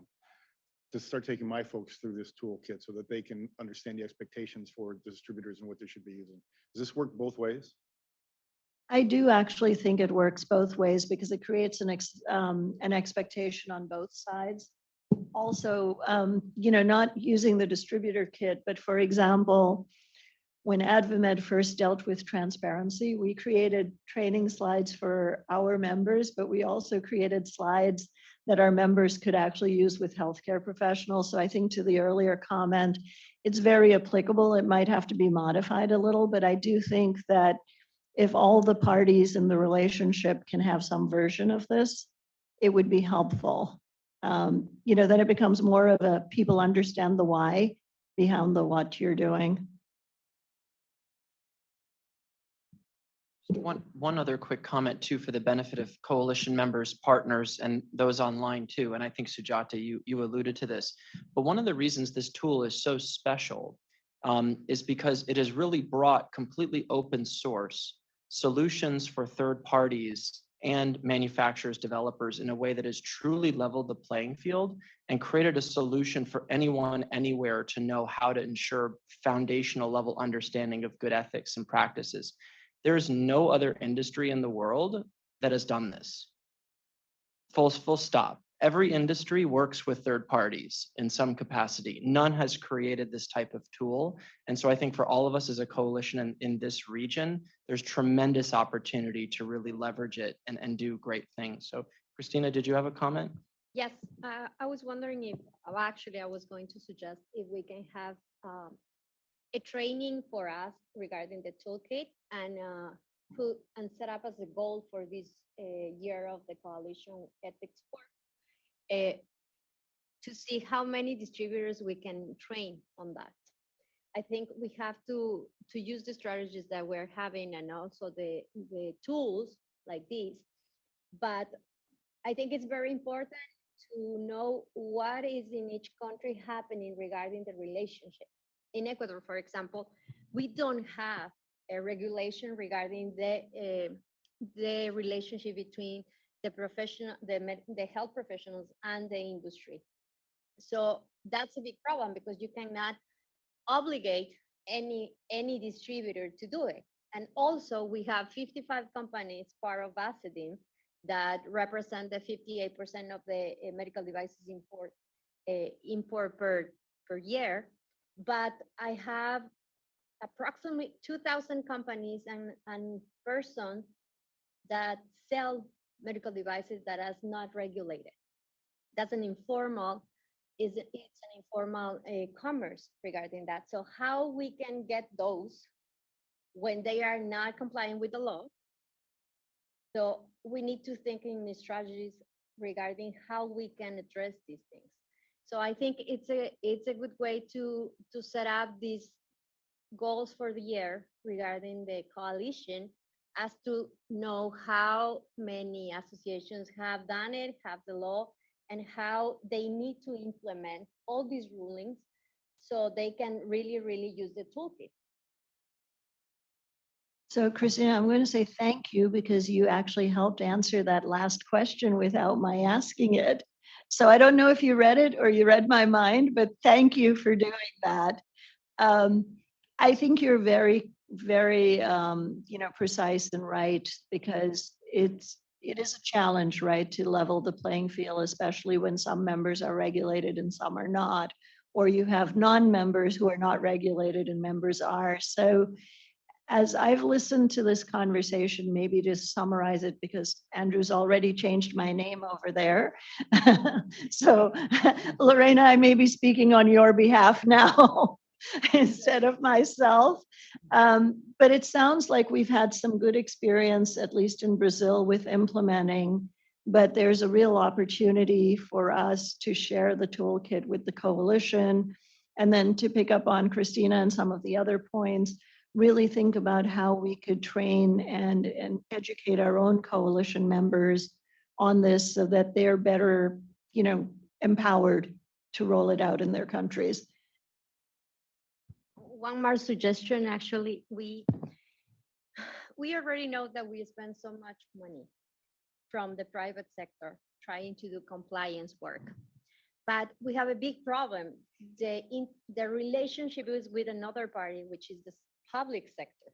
Yes. That doesn't understand compliance, doesn't understand integrity. So I may suggest that the strategy has to keep going the way that we're doing it with our private sector, but we need to start developing strategies to train this public sector. Because if not, we're not going to see the light at the end of the tunnel. We're going to keep going, and the corruption is coming from the government. The corruption is coming from the public sector, and a lot of times from the private too. But if we start making the other side understand the importance of transparency, integrity, we need to start addressing that with the authorities, so we can really, really use the resources in the right way, and we can start seeing results regarding this work that we are doing for a lot of years. No, I appreciate that comment, and it is one of the reasons that we've been emphasizing the coalition and getting all of the members to be part of a coalition so we can have that partnership. Britta, I think you had a last comment. Yeah, just a final quick comment regarding trainings. We from Abraide, we do at least once a year basic compliance training for our members, and we have 300 members that are very big or very small, so they have different levels of understanding of compliance, and we included the distributors toolkit into these trainings, and it's free for our members every year. So I think the coalition getting the speech of Christina, that I think it's very important, is to provide tools that we from the associations can use with our members on these regular trainings. Absolutely. And the models that the toolkit has, it's amazing, because sometimes the distributors understand the rule or the principle, but they don't know how to do it. So the model can give them at least a minimum way or where to go to accomplish that. No, thank you for that. And thank you everybody for taking the time to listen and the input. We will take away as homework getting the toolkit to everybody and maybe getting more of a dialogue on it. So thank you. Thank you so much, Sujata, for facilitating that session, and to all members and partners who've really driven the Global Distributor Compliance Toolkit forward. It's now my pleasure to have us move on to the next very exciting session, which is a presentation on Brazil's new public procurement law, and also to have a strategy discussion amongst all of us here today about how to better drive integrity through public procurement, which is something that has been very front and center amidst the COVID-19 pandemic and will continue to be. With that, I will just do very brief introductions, or just name and title, and then have our speakers here in Los Angeles and online come to the front here. We'll have Carlos Gouveia, Executive President of CBDL and also Institutional International Relations for Instituto Ética Saúde. We will then have Bruno Bezerra, Executive Director of Abraige. We will have Carolina, the Director of Integrity for the Ministry of Health in Brazil, joining from online. And of course, Lorena, who is Federal Auditor of Finance and Control with CGU focused on the health sector. So I invite those in the room to the stage, and also for our technical team to have Carolina placed on the video screen. Thank you all.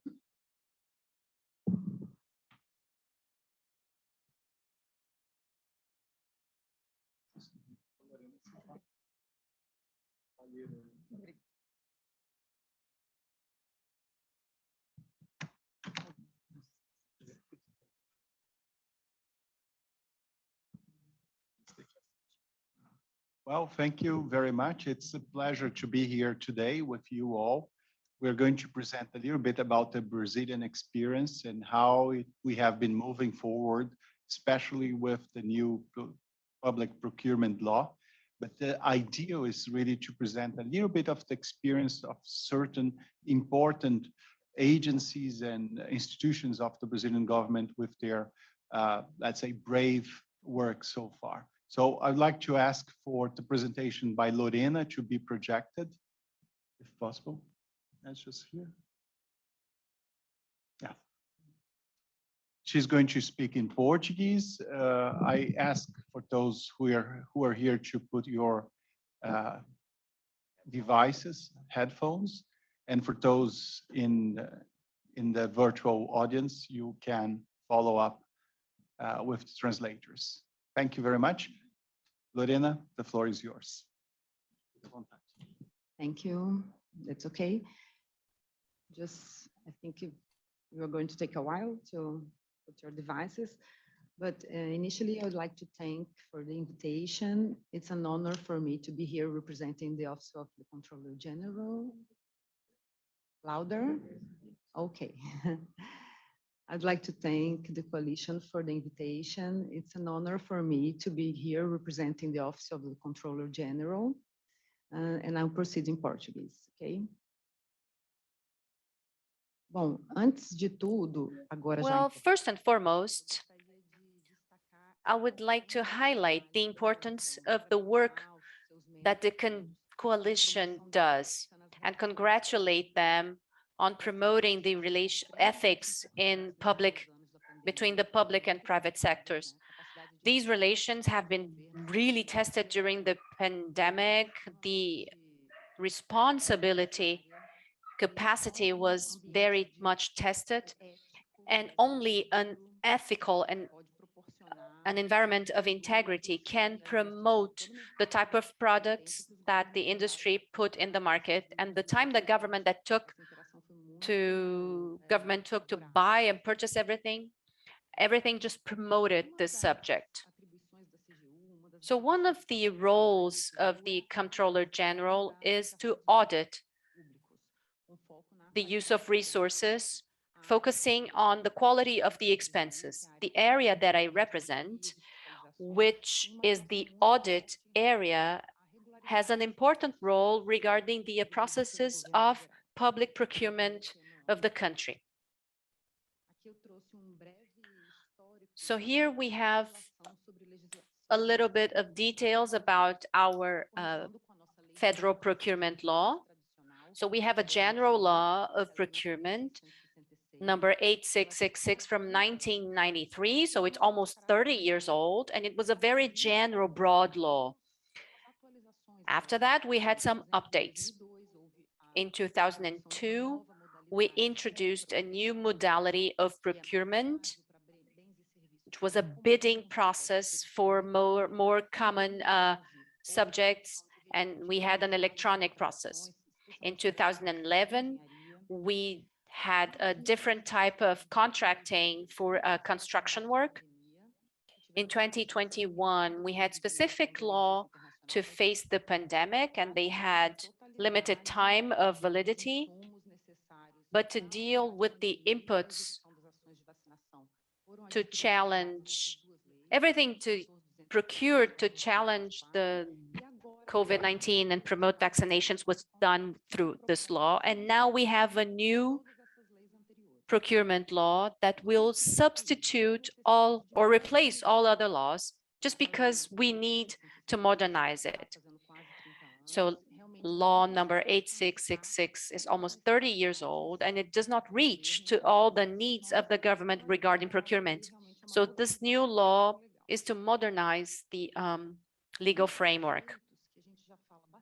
Some of the concepts that we have been talking about in the medtech sector and in the government were not addressed in the standards. So the main product regarding this law, number 14133, is regarding these concepts: innovation, risk management, transparency, and integrity, with a legal framework regarding the specific procurements promoted by the government. Of course, I'm not going to talk about the entire law. It is very long with almost 200 articles. So I'm going to focus on these 4 concepts that are more of the interest of our meeting. The first one is about innovation.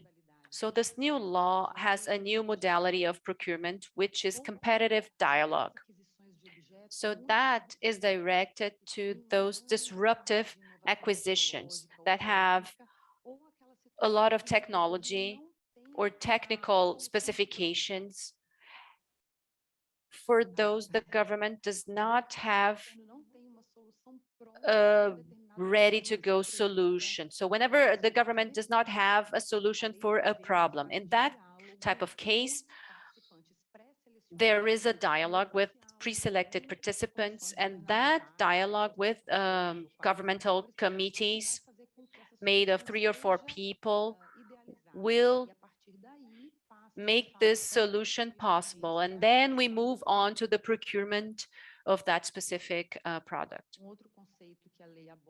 One other concept is risk management. So there is an elaboration of a matrix of risk allocation. So today, large acquisitions are considered those that are above 216 million Brazilian reais, approximately $45 million US. So those large acquisitions are concentrated in the construction areas and the medtech sector. So it is only mandatory regarding this type of contract with this value. So the risks of that type of contract have to be distributed between the parties from the beginning, and the value of the procurement will be weighted depending on the risk that each party is going to absorb. A third concept is transparency.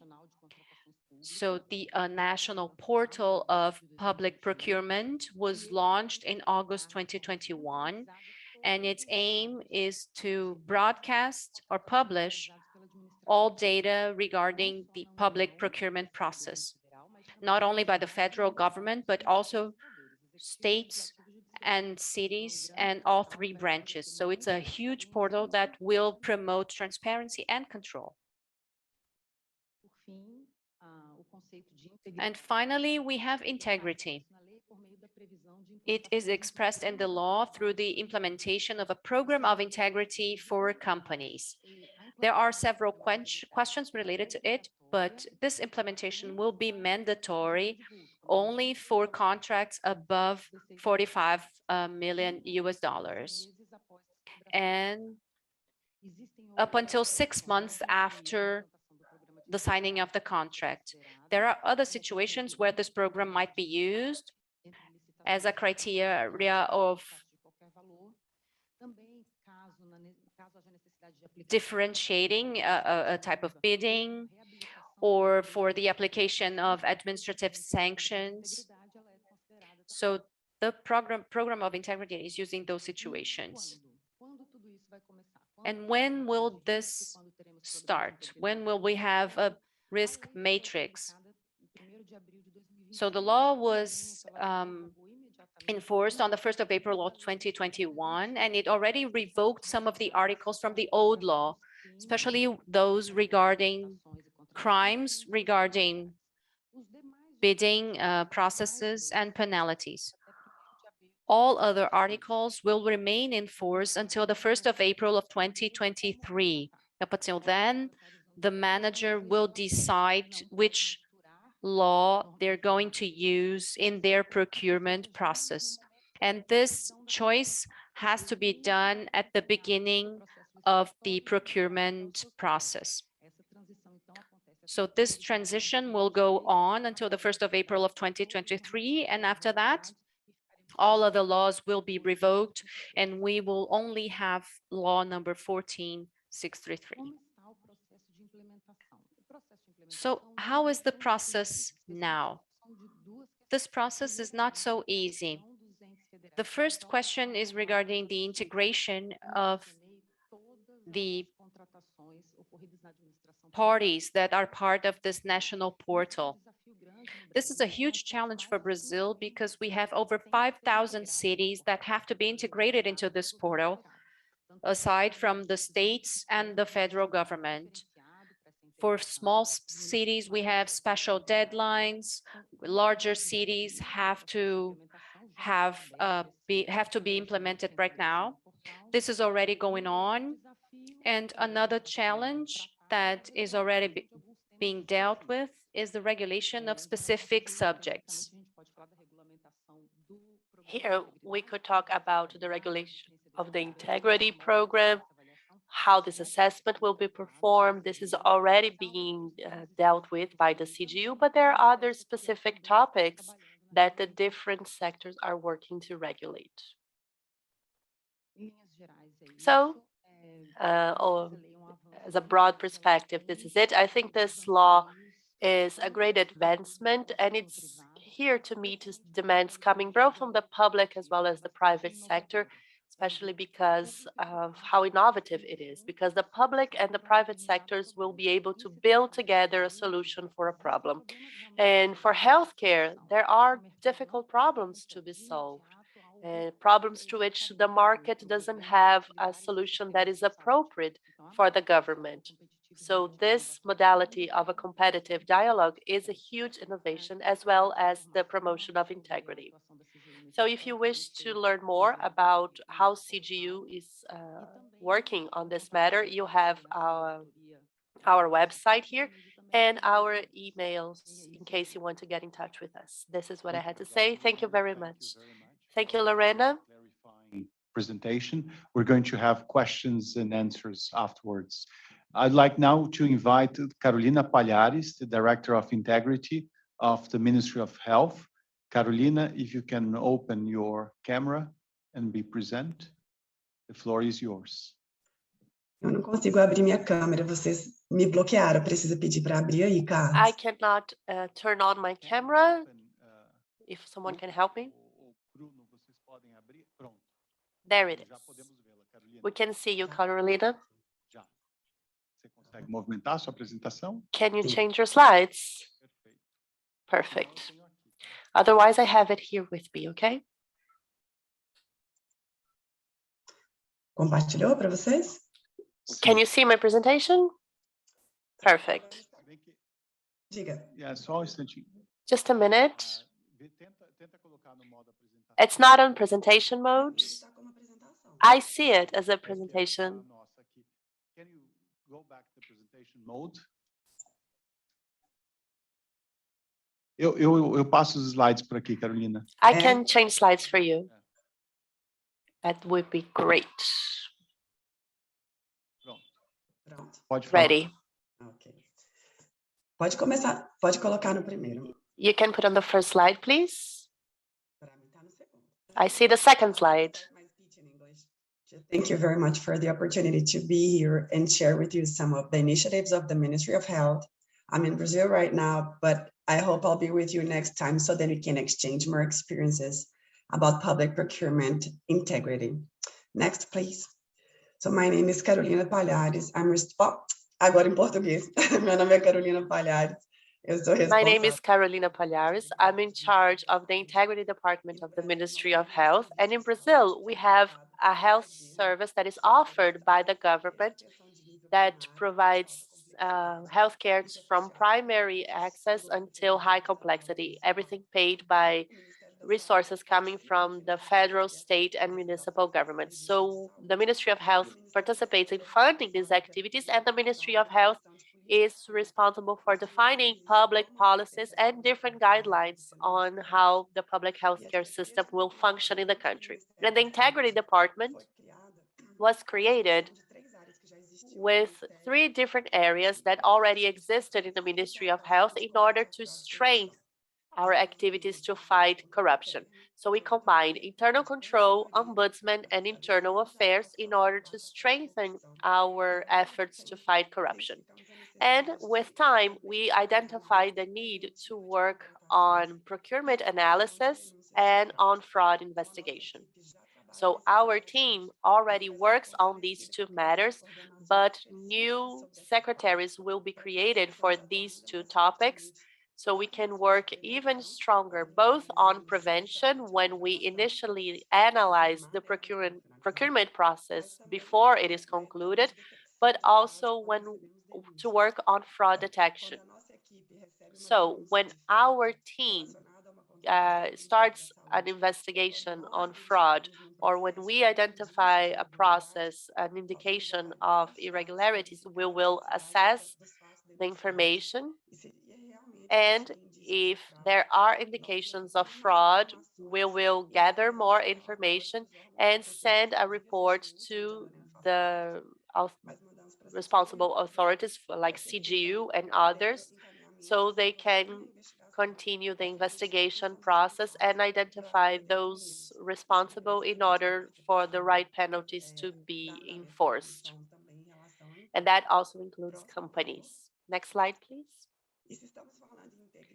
Well, if we're talking about integrity and best practices in procurement, we have to talk about the 3 actions: prevention, investigation, and sanctions. In the Ministry of Health, we have an integrity plan, which is a plan that establishes what will happen between 2022 and 2023 in order to fight fraud and corruption and promote integrity. This plan includes all areas of the Ministry of Health, but certainly there are a number of initiatives that will have an impact in the procurements performed by the ministry.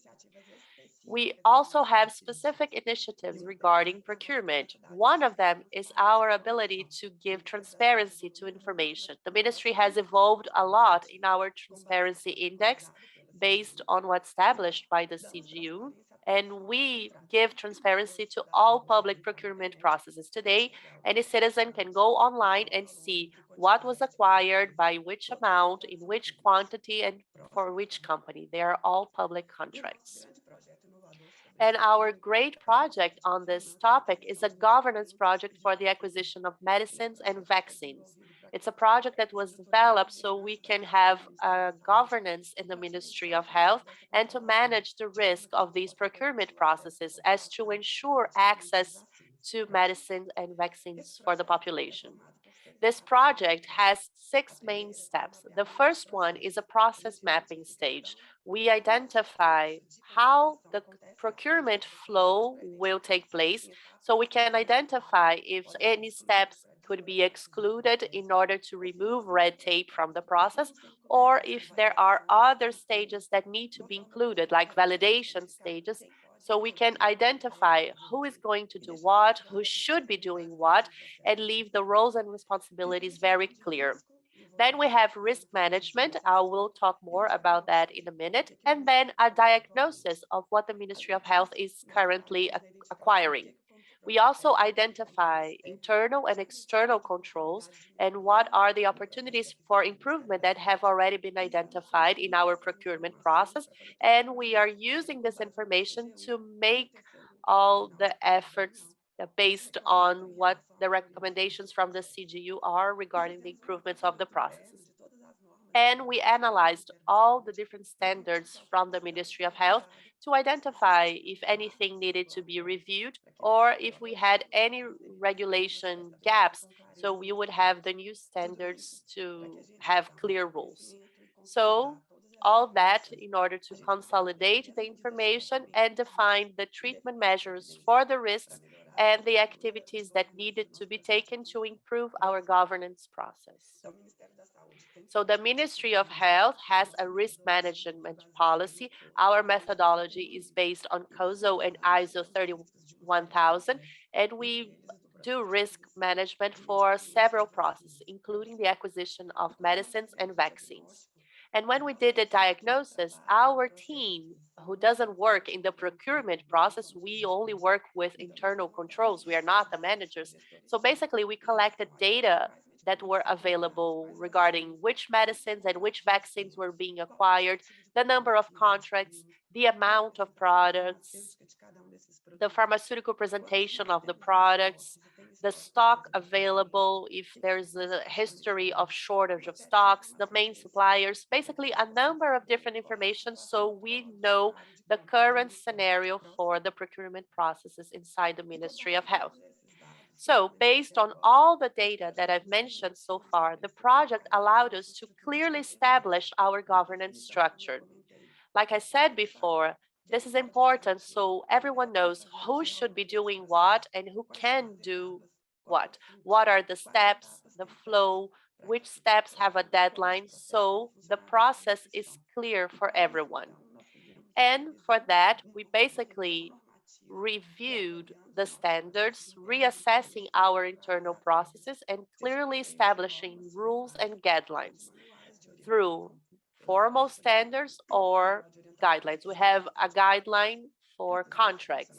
So our officers know exactly what is expected from them when it comes to the procurement processes in the ministry. And in the process, we also created documents or models of documents that should be used as standards in all procurement processes.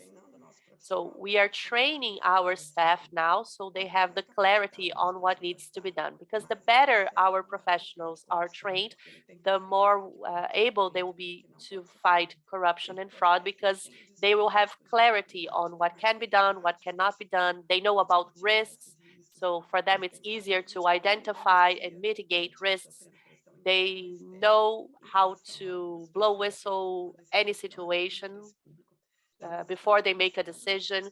So we are basically training all our staff with a number of different communication initiatives via email, formal internal documents, our internet portal. So everyone knows about this information and with that can have a better decision-making process.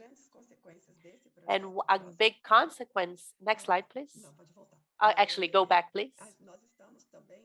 We, in our integrity program, we are also working in building a bridge with the private sector and the pharmaceutical industry. So we have clarity that only when both sectors are working together, the private and the public sector, we will be able to make what's best for what citizens when we are talking about public resources and healthcare in the country.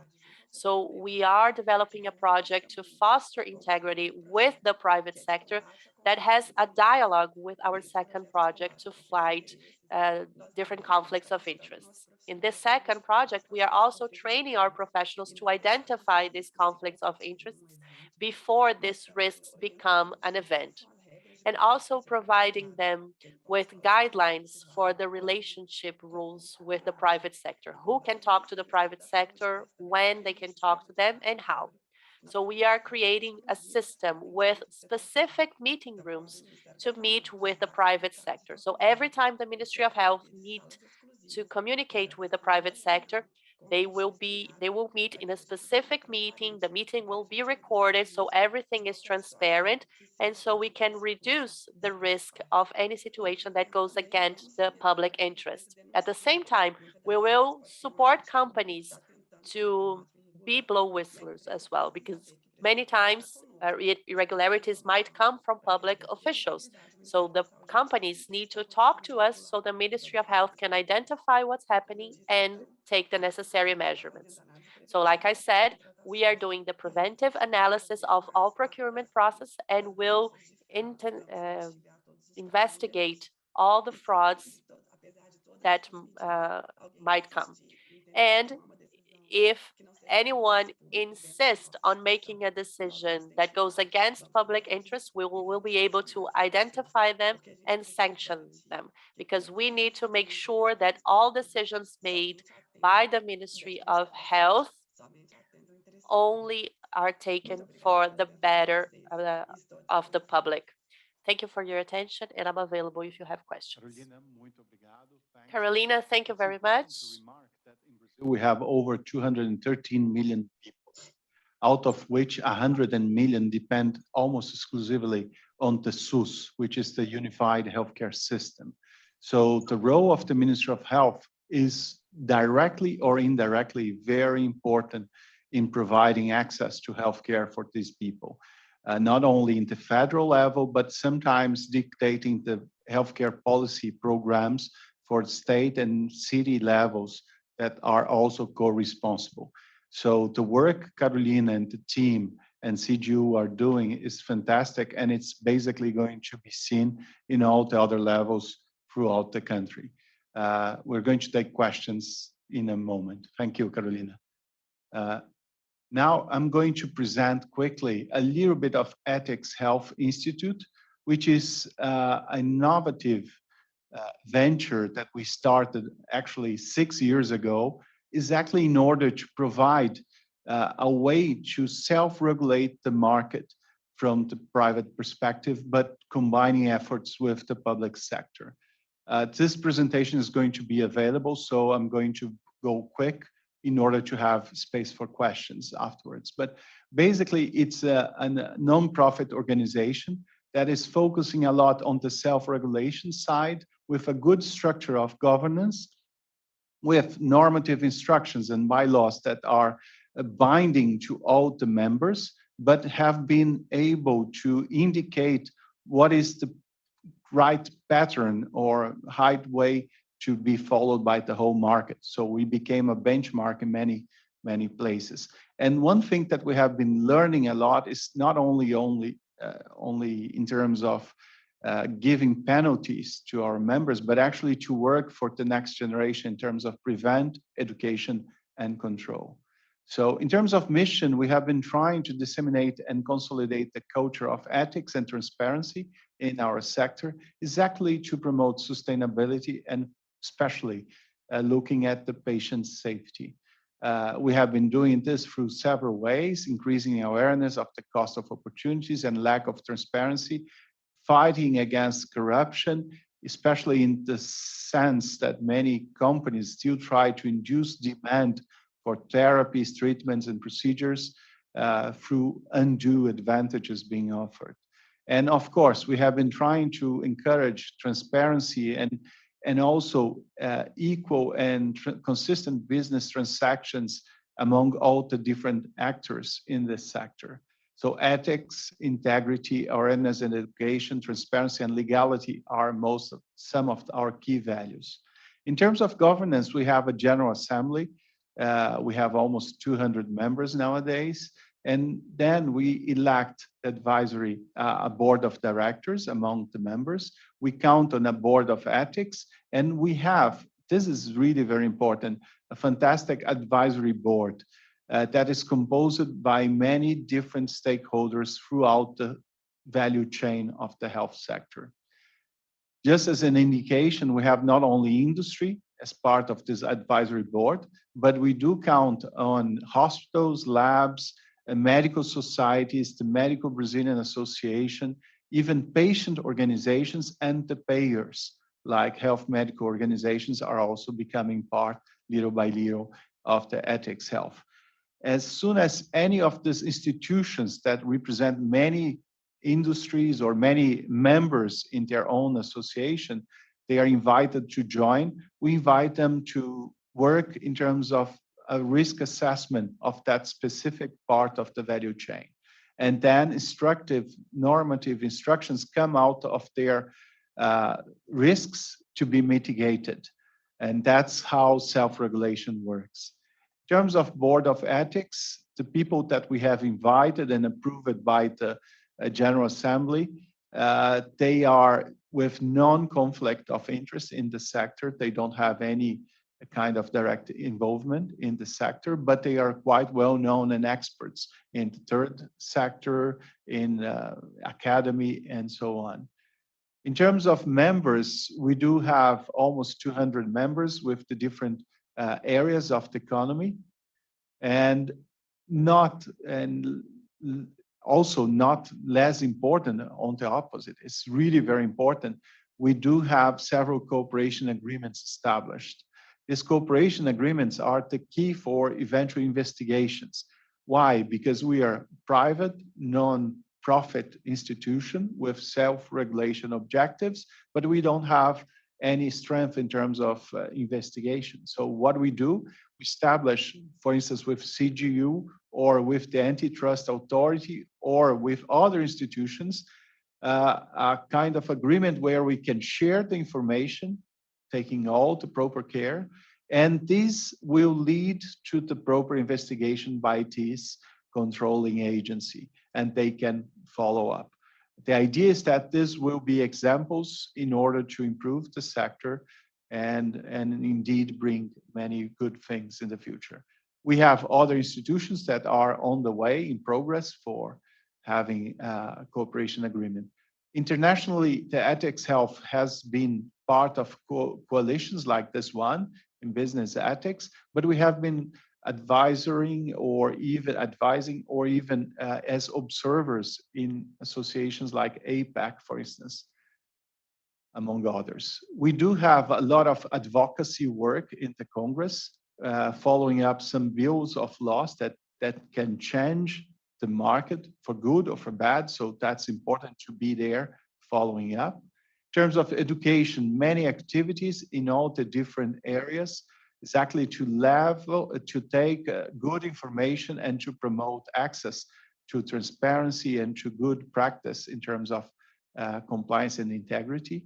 With COVID, we were very afraid that this was not going to be possible, but on the opposite, we got space in the media showing a lot of things, and especially preparing for our internal audience of members, several kind of supporting activities like assessment and support for acquisition of medical device products, a kind of hotline even for public officers that didn't know how to deal with this, let's say, lack of demand of the tender law during the emergency.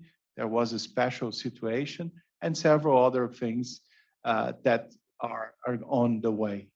In terms of good examples of programs that can help with the implementation of this new law is the QualiS, which is a kind of program that qualifies companies who want to have their program of integrity duly observed and audited. We can actually not call an audit, but it's really a way to check robustness of these programs. This will help a lot for companies that are trying to implement for the first time their own programs. And the idea is that it will also serve for CGU, for instance, with their Selo Proética, which is a kind of very high standard for companies. And this can be one additional tool for the evaluation. The consensus framework that was mentioned before, we've got so far 43 different associations adhering to it with endorsement of several public offices as well. And the idea is to have a minimum level, and differently from APAC consensus frameworks done so far, we started from the private sector, got a large number of associations that agreed to that minimum level of compliance and standards, and all the government agencies are little by little joining as well. So last but not least, activity that will also influence and will give us kind of indication of where to go and how to go and how is our work being done so far is a corruption perception index for the health sector that is being developed together with FGV, and which is part of the academy. And the idea is really to bring a good way to have and map corruption risks and how is our work impacting in this improvement. So it's going to be year zero, 100 level, and then we can see if it's improving or not our work. And several campaigns that do go in this area in order to inform the general public. We do count for this on our members to spread this good word, and I invite you all to see later on. So basically, to sum up, I would like just to bring, in order to allow Bruno also to comment, a little bit of what Lorena said in terms of the federal law. It's a new federal law that is going to replace the 3 previous ones. It focuses a lot on transparency and restraining corruption in public contracts. It focuses a lot on the final result, setting standards based on good practices. This electronic bidding process is a good example. So transparency is a key word here. It involves not only the direct administration, but autarkies, foundations, and in all 3 levels, the federal, the states, and municipalities. And in terms of modalities, we do have 5 different ones, like the tender and the auction, reverse auction, and also this compactive dialogue, which is a very interesting tool, although it's a little bit too long, the process, but it's innovating also in terms of tools.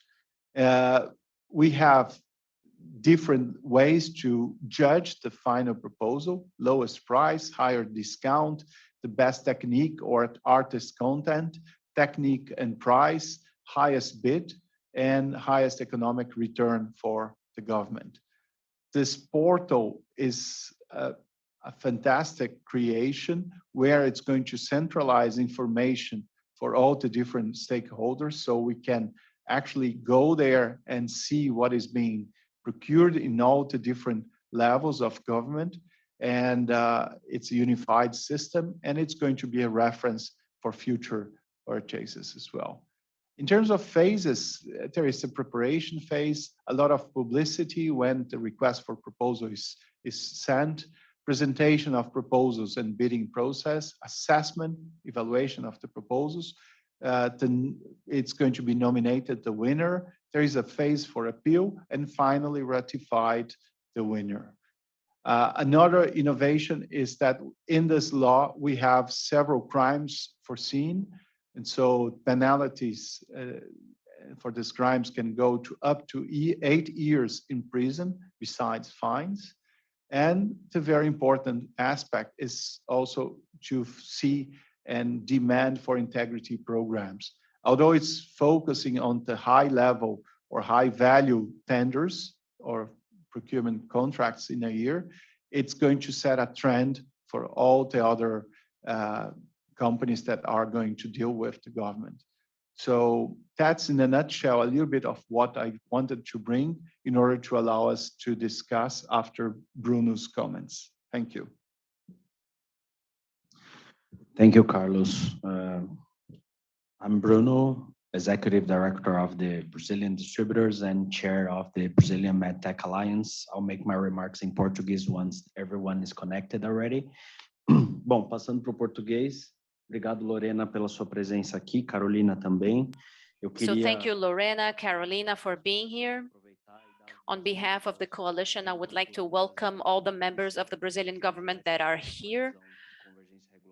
We're here for the Coalition for Regulatory Convergence, or Regulatory for Business Ethics. Your participation here is a sign that the coalitions are growing in their work.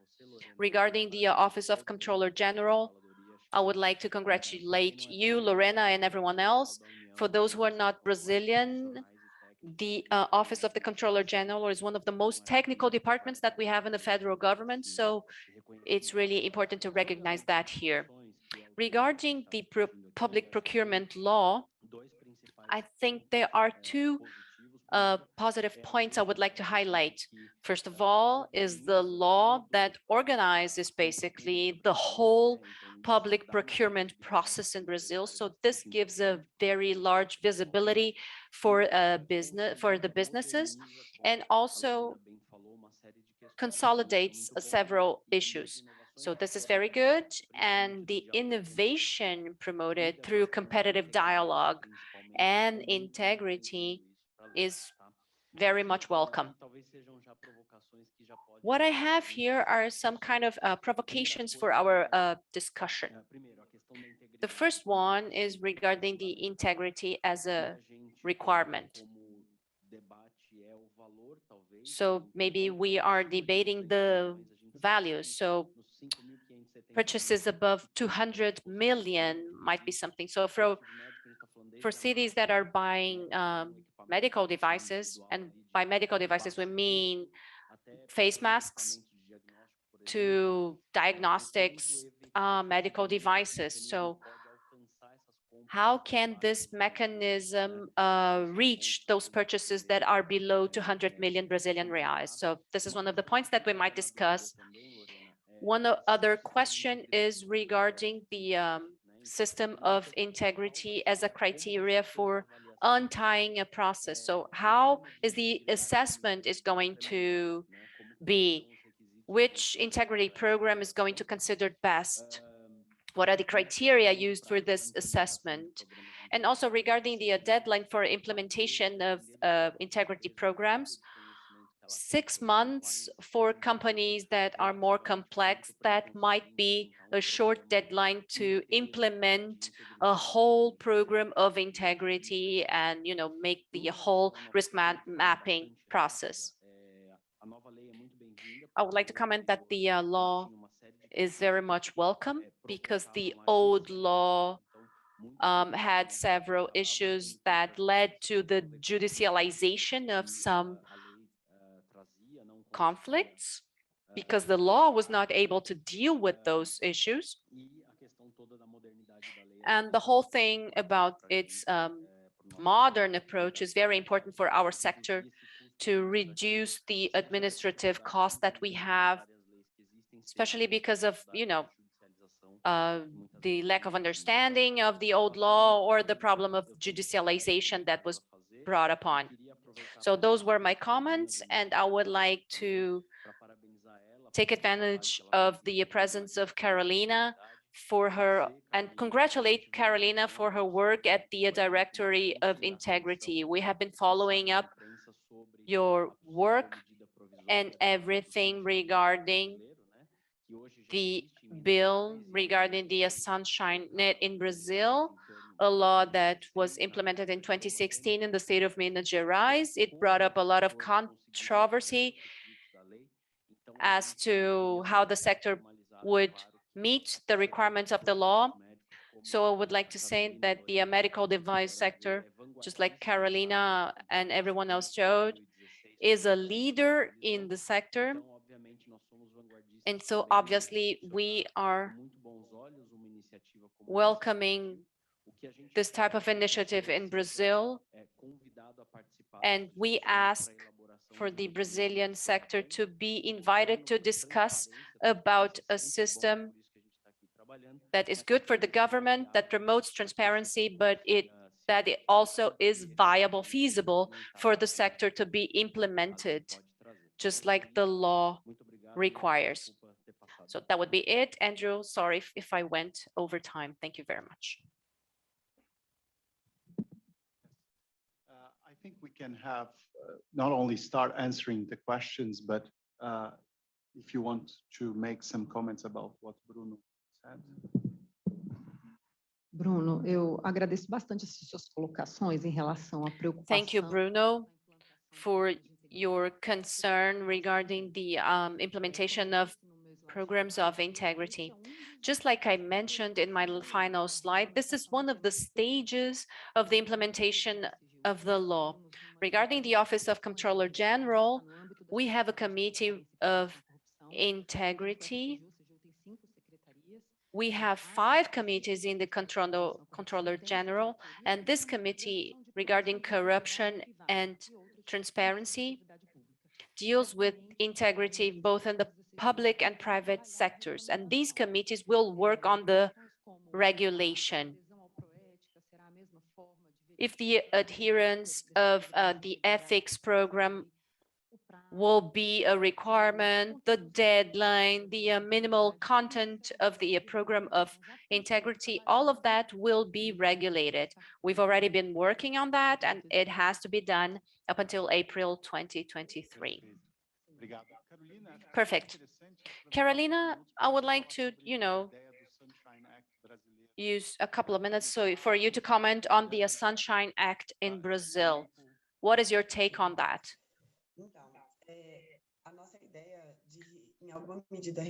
Right, so our idea is to kind of replicate the Sunshine Act to deal with the conflict of interests and the risk of that.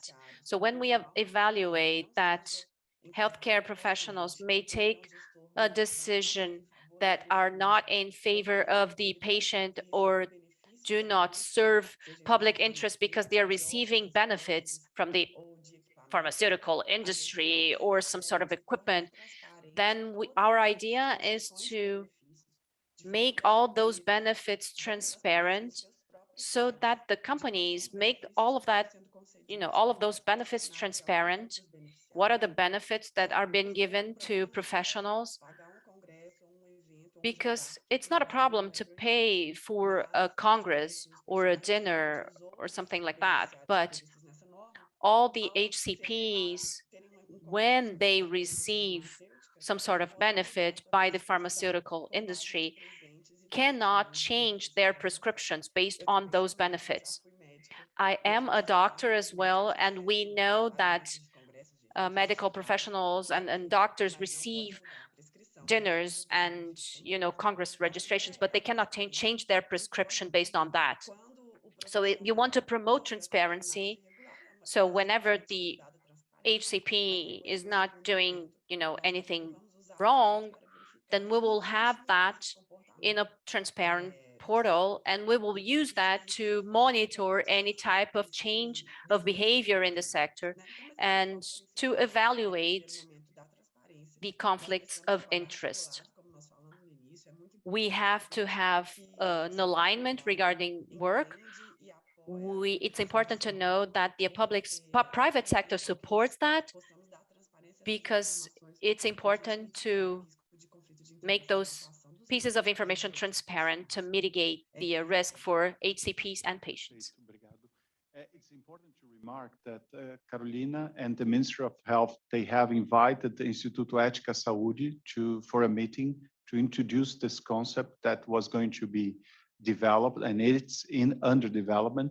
And the idea is really to engage the whole healthcare community in order to be prepared for this. So what we see here is a perfect relationship of, let's say, coordination and combined efforts towards a better good, let's say, not only from the Ministry of Health, but also for CGU.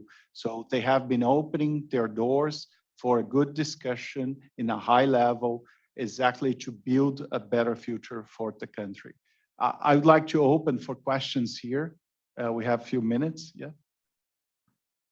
I'll make my questions in Portuguese. Obrigado, Lorena. Obrigado, Carolina. Me chama a atenção. Thank you, Lorena and Carolina. Regarding the new law, besides the innovation and modernity that you mentioned, I have 2 issues that I would like to highlight. The first one is that we have a lot of startups in the sector, and we know that that is a model that does not adjust to any other previous model foreseen in the law. And so when we talk about startups and we have 5,000 cities with medium values of contract inferior to 5 million Brazilian reais, maybe we are obliging startups to have a compliance program, an integrity program, so that they are able to participate in a procurement process. In the meantime, considering startups as a new business model, considering that the average purchase ticket in cities is below 5 million Brazilian reais, how is going to be the comparison of results? How's the assessment going to be? My second question is regarding several cloudy areas in the new law regarding the parameters or criteria to evaluate integrity and transparency. So do you think that 2023 is a feasible deadline, or are we going to have an innovative law, but with several issues or articles that may be judicialized again, which we do not want to? Thank you so much, especially regarding the deadline. Yes, 2023 is right there. And I'm sorry, I don't think I have an answer for you regarding the other ministries. I might answer something regarding the Ministry of Health and the Comptroller General. But regarding the Comptroller General, our teams are engaged in finishing this regulation. So I believe that regarding the assessment of integrity programs, we will have that ready because we have already initiatives regarding that, programs that already exist. We have a lot of expertise, so regarding that, we will have time. As for the other issues to be regulated, I'm afraid I don't have the answer for you right now. Answering your question about smaller municipalities, yes, they are a concern because of the relatively low value of their contracts, and the integration of these municipalities in the portal is also a challenge. The two challenges that I described, regulation and integration of all entities. So for smaller cities, the deadline is a little bit longer. The public administration in these municipalities is not as efficient. They're small cities with a very low budget, so they do have a differentiated set of deadlines for the full implementation of the law. Carolina, any final comments, because we are about to end? Regarding this question about the concern with startups and different municipalities, the cutting point is the amount of a 200 million procurement process. So very few procurement processes in these cities will need to implement the program. Especially when we think about, even when we think about the federal government, the Ministry of Health is the ministry that has the largest amount of contracts above 200 million reais. So we will be the main ministry working with this requirement of the integrity programs, because even in the federal government, contracts from other ministries sometimes do not reach this amount. So these small municipalities won't need to require these integrity programs initially because they are not performing such big procurement processes. We have to conclude here, but I appreciate very much Carolina. Thanks for being with us here. Lorena, thank you for coming. It's really with great pleasure. And we are proud of being Brazilians, having such a fantastic and hardworking officers like you both, and all the rest that is here as well. For eventual other questions, Lorena is going to be with us today and tomorrow. Carolina, I can forward to her email eventual questions. And I'd like now to invite Andrew to come back to the stage. You can take from it there. Okay, and thanks a lot and excellent panel. Thank you. Thank you so much, Carlos, Lorena, Carolina, Bruno. I just want to, before we move to the next session, I just want to echo your praise. It's remarkable to see multiple agencies of government civil society through Instituto Ética Saúde and the private sector coming together to drive forward an effective strategy for integrity like this. And I would encourage for folks joining both online who have not had a chance to submit a question or comment yet, please do. We will record those and get those to the panelists. But those who are here in Los Angeles, representing many different countries and stakeholders, I would encourage you to speak, as Carlos said, with our friends and colleagues here from Brazil, because this is a really tremendous model, and we look forward to continuing that partnership. So with apologies to coalition members, we will borrow a bit of time from lunch. Don't worry, we'll try to make some of it up on the back end. And we'll now proceed to the next session. Carlos, if you wouldn't just mind changing one slide. We're going to do brief coalition updates from across the region. We're going to ask that members try to limit their comments, both online and here in the room, to 2 to 3 minutes. And for those economies like Brazil and the United States who've already made some presentations, we'd ask to save time just to truncate your comments. So with that, I'm going to ask that we now turn the floor. I believe we have Victoria joining from Buenos Aires online. Victoria, we will turn the floor to you on behalf of CADIUM for the first update.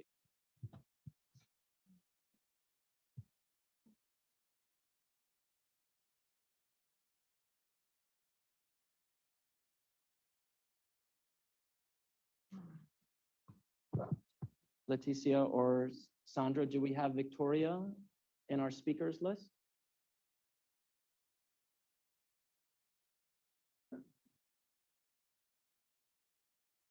One moment, Victoria.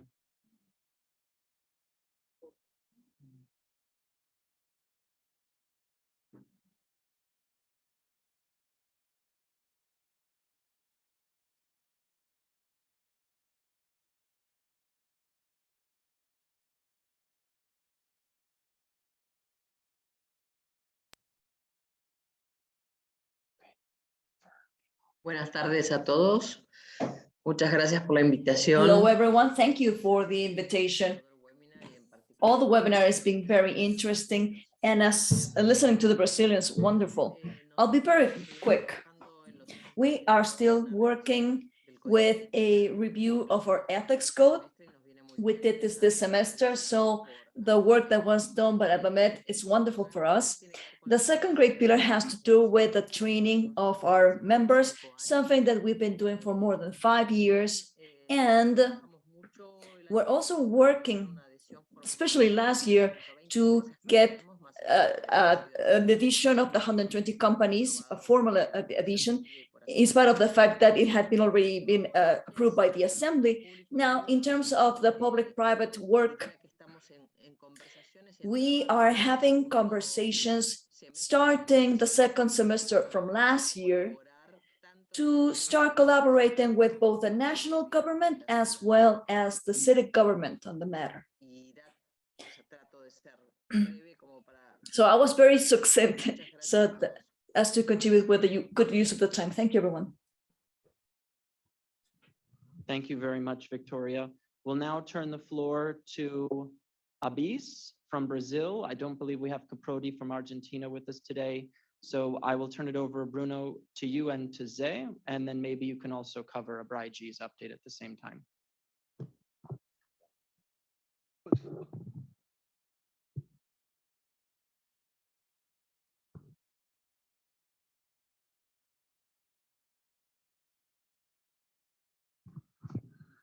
Hello, everyone. I am José Márcio, Executive Director from ABIS, Brazil. I will speak in Portuguese for my convenience. Well, ABIS, nós temos trabalhado. We have been working, especially with advocacy directly in the National Congress, with a focus on issues that might have an impact on the industry, especially on those that might have a negative impact. And of course, encouraging those that might generate a positive impact. I would highlight that as an update on our efforts. I would like to thank you all and congratulate everyone on the coalition for an excellent event. Thank you very much.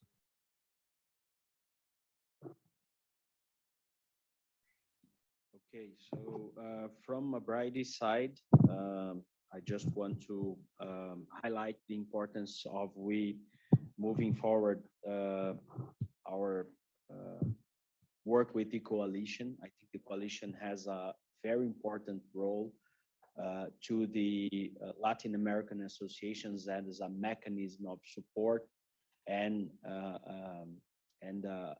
place of exchange ideas, not only about code of ethics, and now we have the new updated code from ADVAMED to learn about it, but also these exchange actions that we are doing right now, it's very rich for us. And I think that these challenges that coalition faces in order to maintain our sector ahead of other sectors doing good things in compliance are very important. And specific now with the pandemic context, I think we added a great challenge for us because during the pandemic period, a lot of companies have difficulties to survive in the market, and most part of that, not only the suppliers, but also the healthcare professionals thought that maybe doing bad things is a way to survive, you know, and we cannot tolerate that. We have to keep moving forward this kind of job that we are doing to capacitate, to building capacity of our companies to deal with that and to face these problems in the market. That's why I think that the coalition have good opportunities regarding code of ethics and regarding this capacity building, but also to keep regularly the trainings with the associations. I think this is one point. The second one is the ethics committee inside the associations. I think they can have a very important role, not only to help the associations to update their codes, but also to understand potential conflicts of interest and so on. And the third one, I think it's the main challenge that coalition has is how can we make this compromise that medtech industry already did regarding integrity? How can we broad this to the health sector as a whole, you know? So once we are here for the Summit of the Americas, and one important compromise that was assumed by the leaders is to promote integrity into the health sector.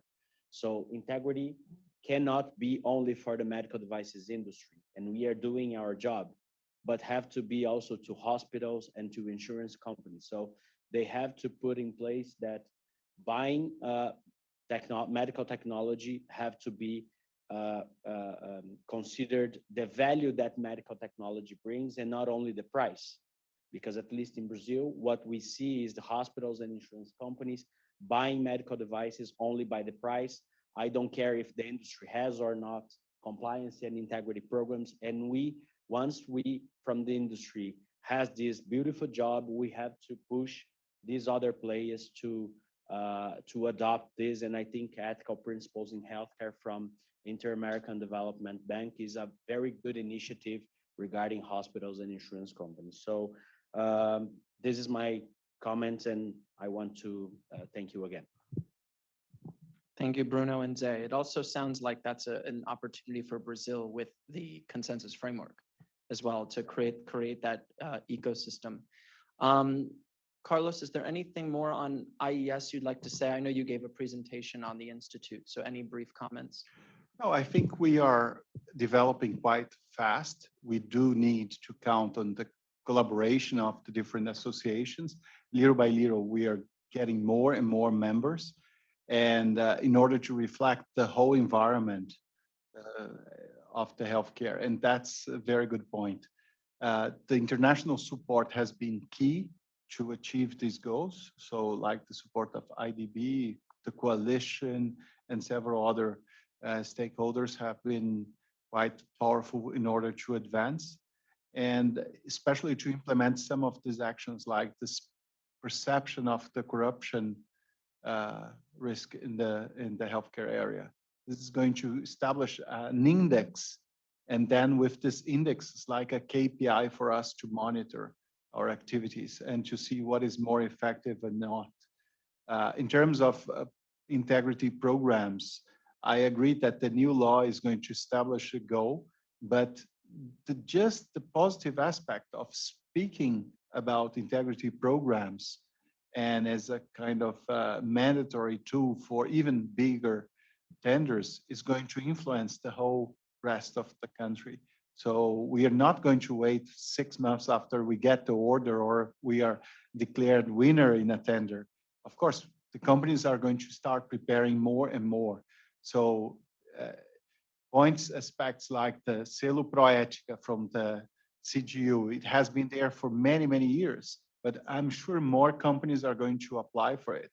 The QualiS of IES, Ethics Health, is going to be probably more observed by the companies now. So I think we have the right tools at the right moment, and now we just need to make things happen. Thank you. Thank you very much, Carlos.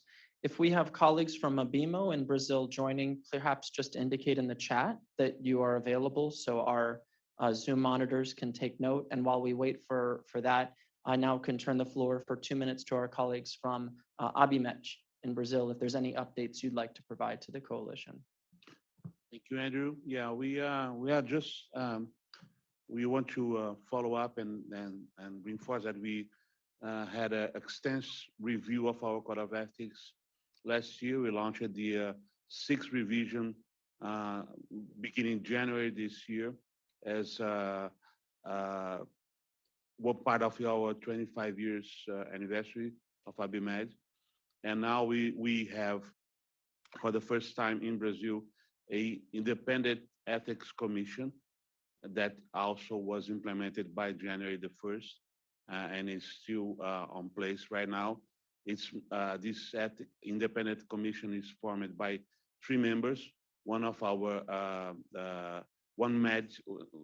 professional, health professional, one compliance officer practitioner, and one professor from the university. So it's a combination that allows us to have the university, the practice, and the medical sector represented on our independent ethics commission. It's the first association that has this such of independent commission, which we are proud of. Also, we have launched a EAG training of our code of ethics. So our association can do the training on a remote basis.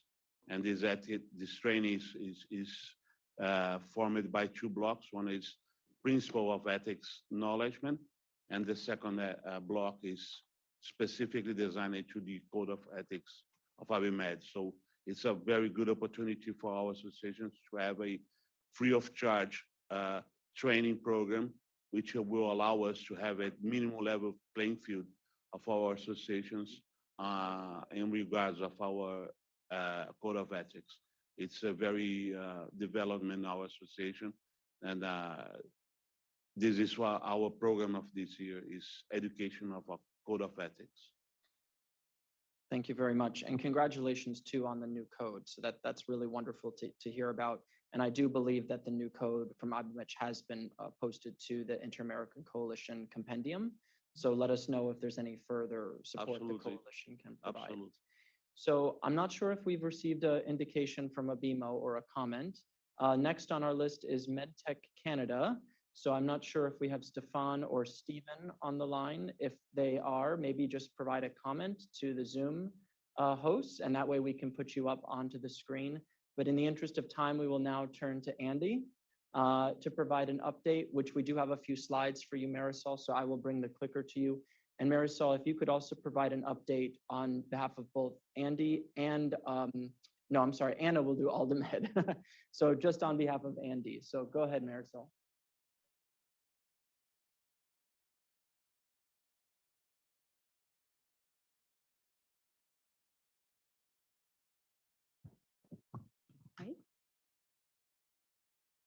Buenos días. Good morning. Thank you. Thank you very much. Just very briefly, could you help me go to the 3rd slide?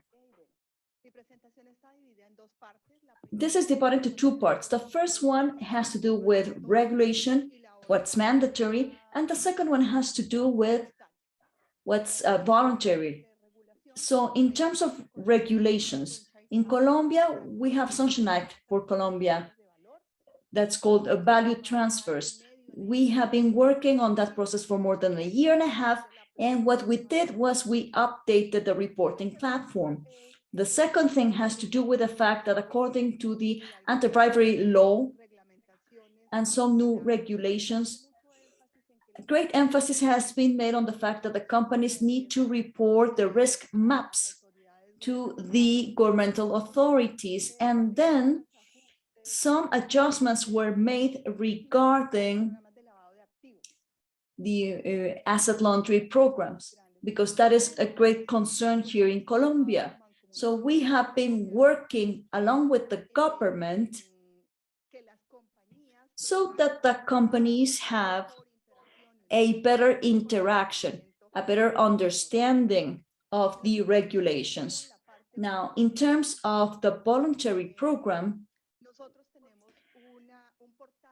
we have a program for self-certification on the Chamber's Code of Behavior, Code of Ethics, so as to bringing companies to level the field playing with companies that have been working on codes of ethics much more than others. This self-certification process is open for members of ENDI as well as for those who aren't.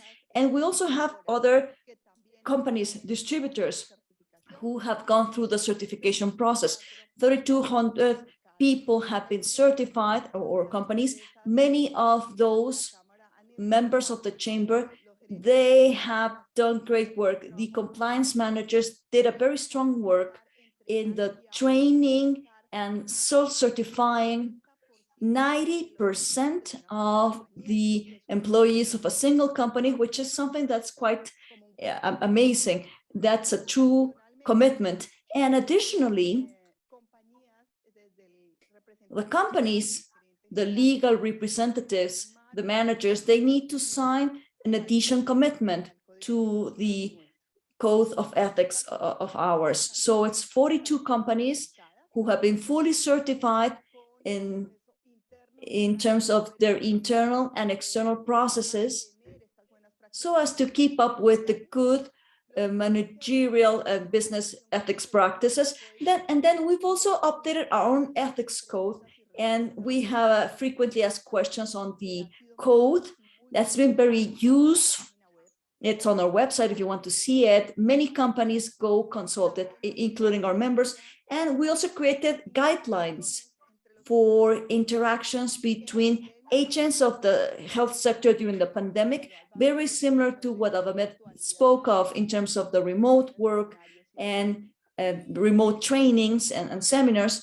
And during the last year, we have solved 4 different consultation processes that were started and worked through the good government mechanisms of the chamber with people from the compliance committee as well. There are 40 companies who have adhered to the code. And in terms of the training programs, we have had different events, informative events, so that people can get to know the new regulations. But we also did another exercise, the third one that you see on the screen, which was very interesting. It was very well appraised. It had to do with the commitment of the high management, the general managers, the president and the vice president of a multinational company such as Johnson & Johnson along with Julieta. They presented their perspective to their distributors and to a national producer from the private sector, and from also the health sector. 2 of the most important Colombian clinics spoke of how, from their own perspective, they are connected to good ethic practices in the chain of services. Finally, we have had a communications campaign, creating infographics to encourage people so that they can adhere to good practices. And just to wrap it up, there are 4 big challenges we face now. The first one of them is to keep on working on the process to spread the word, as we call it, of good business and ethical practices, not only within the members of the chamber, but all throughout the field, and the insurers, the hospitals, the clinics, the sanitary workers, the government officials who have accompanied us, to speak about the benefits of being part of this virtuous circle of ethics, and to keep on working on the training with the distributors and with all of the companies, whether they're members or not of Andy, so as to create more trust amongst all of the people in the guild. Thank you very much, everyone. Thank you so much, Marisol, and thank you for your leadership on behalf of Andy and the Medical Device Chamber in Colombia. To remind folks, the coalition's Bogota principles are namesaked after the coalition's launch in Colombia in 2017. So thank you, Marisol, for your leadership. We'll next turn to Chile, where there are 3 coalition member associations. If we have a piece or SCDM on the line, if you could indicate your presence to the Zoom organizers, we will make sure to promote you. But I do see we have Gabriela from ADIMED. So Gabriela, we will now turn the floor to you first. Muchas gracias, Andrew, y a todos los presentes. Lamentablemente en esta Thank you oportunidad to Andrew and to everybody here. Unfortunately, we weren't able to be there this time, but hopefully we will meet soon. Regarding the progress of the modifications that we've done in ADIMED, we did an update of our code of ethics. The team has worked all last year on this, and this is available as of March the 31st on our website.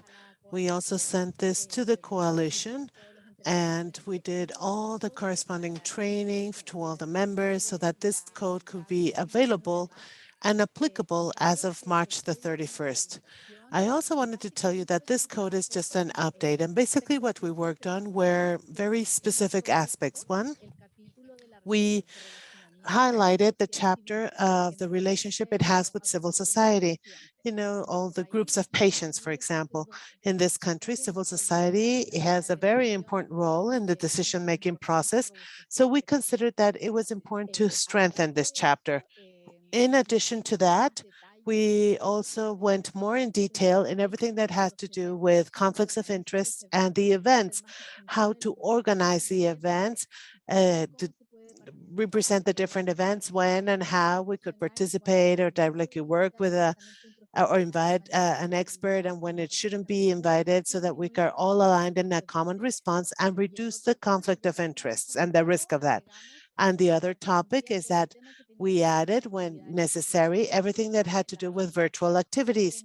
You know, the pandemic brought us a way of working in a different way. We have some topics here that are very important, and we had to have the clear rules.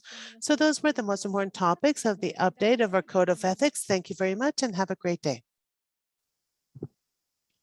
Thank you very much, Gabriela. And I would just point out too, for those who are not familiar, Chile is one of the few countries within the hemisphere that does have a full consensus framework.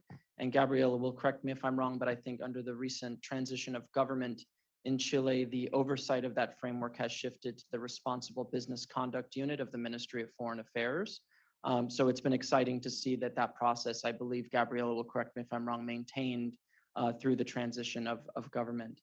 Leticia, have we received any notices from a piece? Okay, so then we will move on to the next country in the coalition. Christina, we'll turn the floor over to you for a brief update from ASADEM in Ecuador.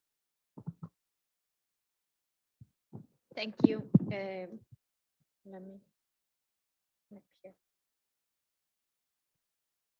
up here. In Ecuador, we have some advance regarding work that we have been doing. We signed with the government authorities of the health system an agreement to work regarding how to improve integrity and ethics in the health system. This was signed. I have some pictures that I want to show you, but my computer collapsed.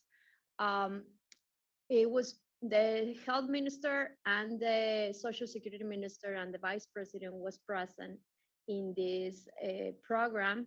Actually, we're working very hard as to how to improve ethics in the private sector. And as you heard me before, we are very aimed to train the health sector, the public sector, because that's the originator of the corruption in Ecuador. In that order, we signed the agreement. We are working we have a working group with the authorities as to how to train the people regarding compliance and as to how to create mechanisms for to file complaints from the public sector or not. And that's very important. Also, we are trying to improve the citizens' oversights regarding the procurement process, because that's the way that we can have participation from the citizens as to make sure that the resources are being used correctly. The other, we are aiming to have this year more workshops with the public sector as to this subject, but we have discovered that it's not that easy to talk about ethics and integrity by itself. People do not give the time. And actually, we're talking about the public sector and also about our members. We have a lot of events regarding that, but we have a really low attendance to it. So we are rethinking the strategy. We're going to start going company by company, trying to have an audit as to the legal, the human resources, and the compliance part of each company, trying to replicate what the multinationals have in the biggest distributors and the small distributors that don't have this structure. So as association, we're aiming to have this program apply in the second semester of the year. And at the same time, trying to have this interaction with the government and the public sector employees. We think we have to start the training in steps, regulation plus ethics and compliance. And if you are going to have a certification for that, you have to do all the program, including ethics and compliance. If not, you're not going to pass it and you're not going to have it. And we have two goals this year that we're going to start having discussions. That is very important. The mechanism as to how the industry and the professionals have to the relationship mechanism between the health providers and the industry. We did the last year a lot of webinars as to how the countries are developing this regulation, and now we're having a law project as to that.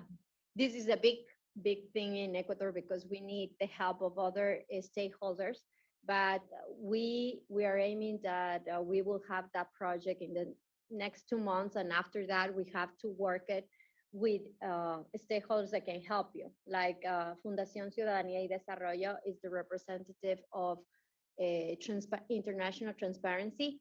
So we need this interlocutor to have the conversations with the doctors, with the hospitals, and with the pharma industry. So it's a big strategy. So we're trying to learn from you guys, and we are aiming to use all these resources, and we thank all the help that we have for all the associations that help us showing how the system is working as to the relationship. So we look forward to it. That's the goal number one. And the goal number two, as to that, is to introduce a mechanism of how to introduce medical devices in the health system. There is not a specific mechanism that allows you as industry to present the medical device. So we think we need to build the regulation as to that, because trying not to aim it the way that they did with pharma, of course. But if we build transparency in these mechanisms, we think we can avoid corruption in the health system. Thank you so much, Christina. I'll now turn the floor to Anna with Amid. And Anna, if you could also provide an update on behalf of Aldamed as well. Andrew, if you're okay, I prefer to speak in Spanish. Perfect. Muy buenos días a todos. Disculpen que llegué. So good morning, everybody, and I apologize for being late. I'm coming directly from Mexico City, and I'm going to divide my 2 minutes in two main topics for Mexico. One is to give some continuity to the AMED Code of Ethics. As you know, that was issued last year, but it was implemented as of this year. And we added some things to it, obviously, based on the virtual trend, the prohibition of food in home, or in the doctor's facilities. If it was a virtual meeting, it was not justified, for example. Something else that we're doing as a transitory temporary way, Andrew, and based on the conversation we had, has to do with promotional articles. We're just allowing some like low-cost notebooks or pens, but next year when we do the update, we're going to completely forbid it. We have to be coherent with what we are living today. And something else that we're handling is talking about what happens when a health professional leaves a country. Traditionally, we thought that there was no competence of the association there, but we realized that now some events were not being done in just the beaches as Cancun. They started being done in Las Vegas or in Paris. And so we wanted to just set the order here at home. And so with the AMIT code, they need to be well justified if they are traveling abroad and if we have any health professional from Mexico there. As of in addition, in September, we're going to have our traditional training for distributors. You are fully invited. It's mandatory for them. It's not optional. So each one of the 43 companies that are part of this association needs each one of the distributors to participate in this. Last year, we had over 500 participants there. And this year, what we want to do, and this has to do with the changes that our government is currently doing, is the following. We took the AvaMed toolkit and we're using it to develop practical cases in Mexico for this year's training. We are specifically inviting small size distributors so that they can raise their voice and they can start saying about how they're going to be adapting their own code, their own implementation and self-regulation through the AMIT codes, yes, but also through the other tools. We're also going to give them this dictamination into Spanish, already translated, and we're going to focus on 4 things: public interest, interaction with health professionals, books, accounting books or logs, and the procedural code for claims. We already have one case, and so we need to work on the resolution for that. So what we're obviously going to give them are videos and infographies with the QR code so that they can have them in their mobile phones and so that they can disseminate this topic. Something else is that we wish during the training in September to have the participation of the Public Administration Office in Mexico. Since last year, and because of a President's decree, is going to be very important when we talk about public tendering in Mexico. So over 120 million Mexicans to very important public and private health sectors would be divided in 5 subsystems. And so it's going to be very interesting to see how the Public Administration Office is going to try to extend their powers there. And we want to work with them completely so that they can say that the association is working with ethics and transparency always. And lastly, we held a campaign so that those companies that had left the association in the past would come back, which is going to start happening as of October of this year. So this is something that's very important for us. And thank you very much for this. Thank you so much, Anna, for that update. And it's great to hear, as I'm sure Sujata would no doubt agree. We had a whole session on the Global Distributors Compliance Toolkit. So it's fantastic to hear that for AMID that this has been deployed and a useful resource. And I just wanted to take note of your comment regarding what sounded like the push or the assessment of a phase out of promotional aids. Just for coalition members' reference, that was conducted in the United States by AdvaMed in 2005. And for all member associations, we are seeing a significant increase in focus on the phase out of promotional aids. So for medical device associations in the region, I think, Anna, it's good for you to point out from AMID's perspective that seems to be the direction that Mexico may be proceeding. So for associations, that should be useful guidance.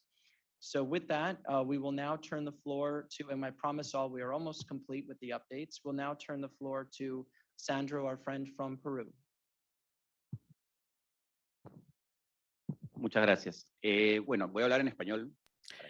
Thank you, and I'm gonna go speak in Spanish. And so I am Sandro Stapleton, the president of ComSalud in Lima, Peru. And as of 2012, we have a code of ethics that has varied year after year. The last update is in 2018, and it's in our website. And this global distribution compliance toolkit seems very interesting. We're going to try to implement it. We've done many of the things that we've done should be part of that code of ethics. So we're going to work on that. We also have a commission that's reviewing all companies before joining ComSalud. And before this, it was just voluntary, but now it's mandatory. They all have to be there. We can say that the 241 associates or members have signed, agree with this. They know the importance of the code and all of that. And now they feel compelled to do so because in 2021, we had an anti-corruption alliance law, which is a 3104, and it has its own regulations. And the regulation says that they need to have a code of ethics implemented in the company because the law is sanctioning companies by not having it. This is because of all the construction companies and all the corruption that we had before. So this law would give you the necessary space for the company to receive a sanction. This topic in Peru, the issue here is that 68% of them are informal. And now because of COVID, we've had a law that many companies could sell the mask or other aspects. So even though we're fighting on this and a regulator is also sanctioning, but they can also only sanction, for example, formal pharmacies. They cannot sanction a construction store or an X amount of store that is selling the mask, but that is not enrolled at this institution. So we're fighting on that so that we can also legally fight against that because it's part of the activities that is done by the Ministry of Health together with DGME, to prevent the distribution of medications and also to fight against all of those who are badly using or legally using medical devices and pharmaceutical products. So we're trying to fight in all the different fronts. Unfortunately, institutions are not that strong in my country. So what we need to continue working on is to see what tools we could use, and specifically in the private access to try to prevent and make everything as transparent as possible. An additional comment from our friends from Brazil, based on the comments of them, while we were doing this review, we also had some changes in the procurement law for the state that increased the amounts so that it could be published in the institutional websites. So there's a huge law. Now it says that it's like $10,000 you can buy without publishing, without telling anybody, without doing anything. But at the end of the day, around 80% of their buys, institutions, around 80% of their buys are done like this, and also of medical devices. And so that means that we're not really measuring and we're not really technically assessing the quality of the devices that are being bought. And you don't know about this until you have it in the hospital. So we're fighting against that. We've done some proposals to prevent that and try to fight it. It's not easy. We know that all of these changes have been difficult. Actually, the corruption law was published in 2016, but the regulations were published 5 years later. So it's been slow. We're continuing making progress, and we want to continue making progress, especially with the code of ethics, and to start with those steps. Thank you very much. Understand from AdvaMed, Stephen Bipes, that AdvaMed will defer its time for the updates, given our updates on the code of ethics earlier this morning by Chris. One more announcement before we break for lunch. Are there any additional coalition members online who I have not called that would like to provide an intervention at this time? We'll just give a couple of seconds in case any comments come in for the organizers.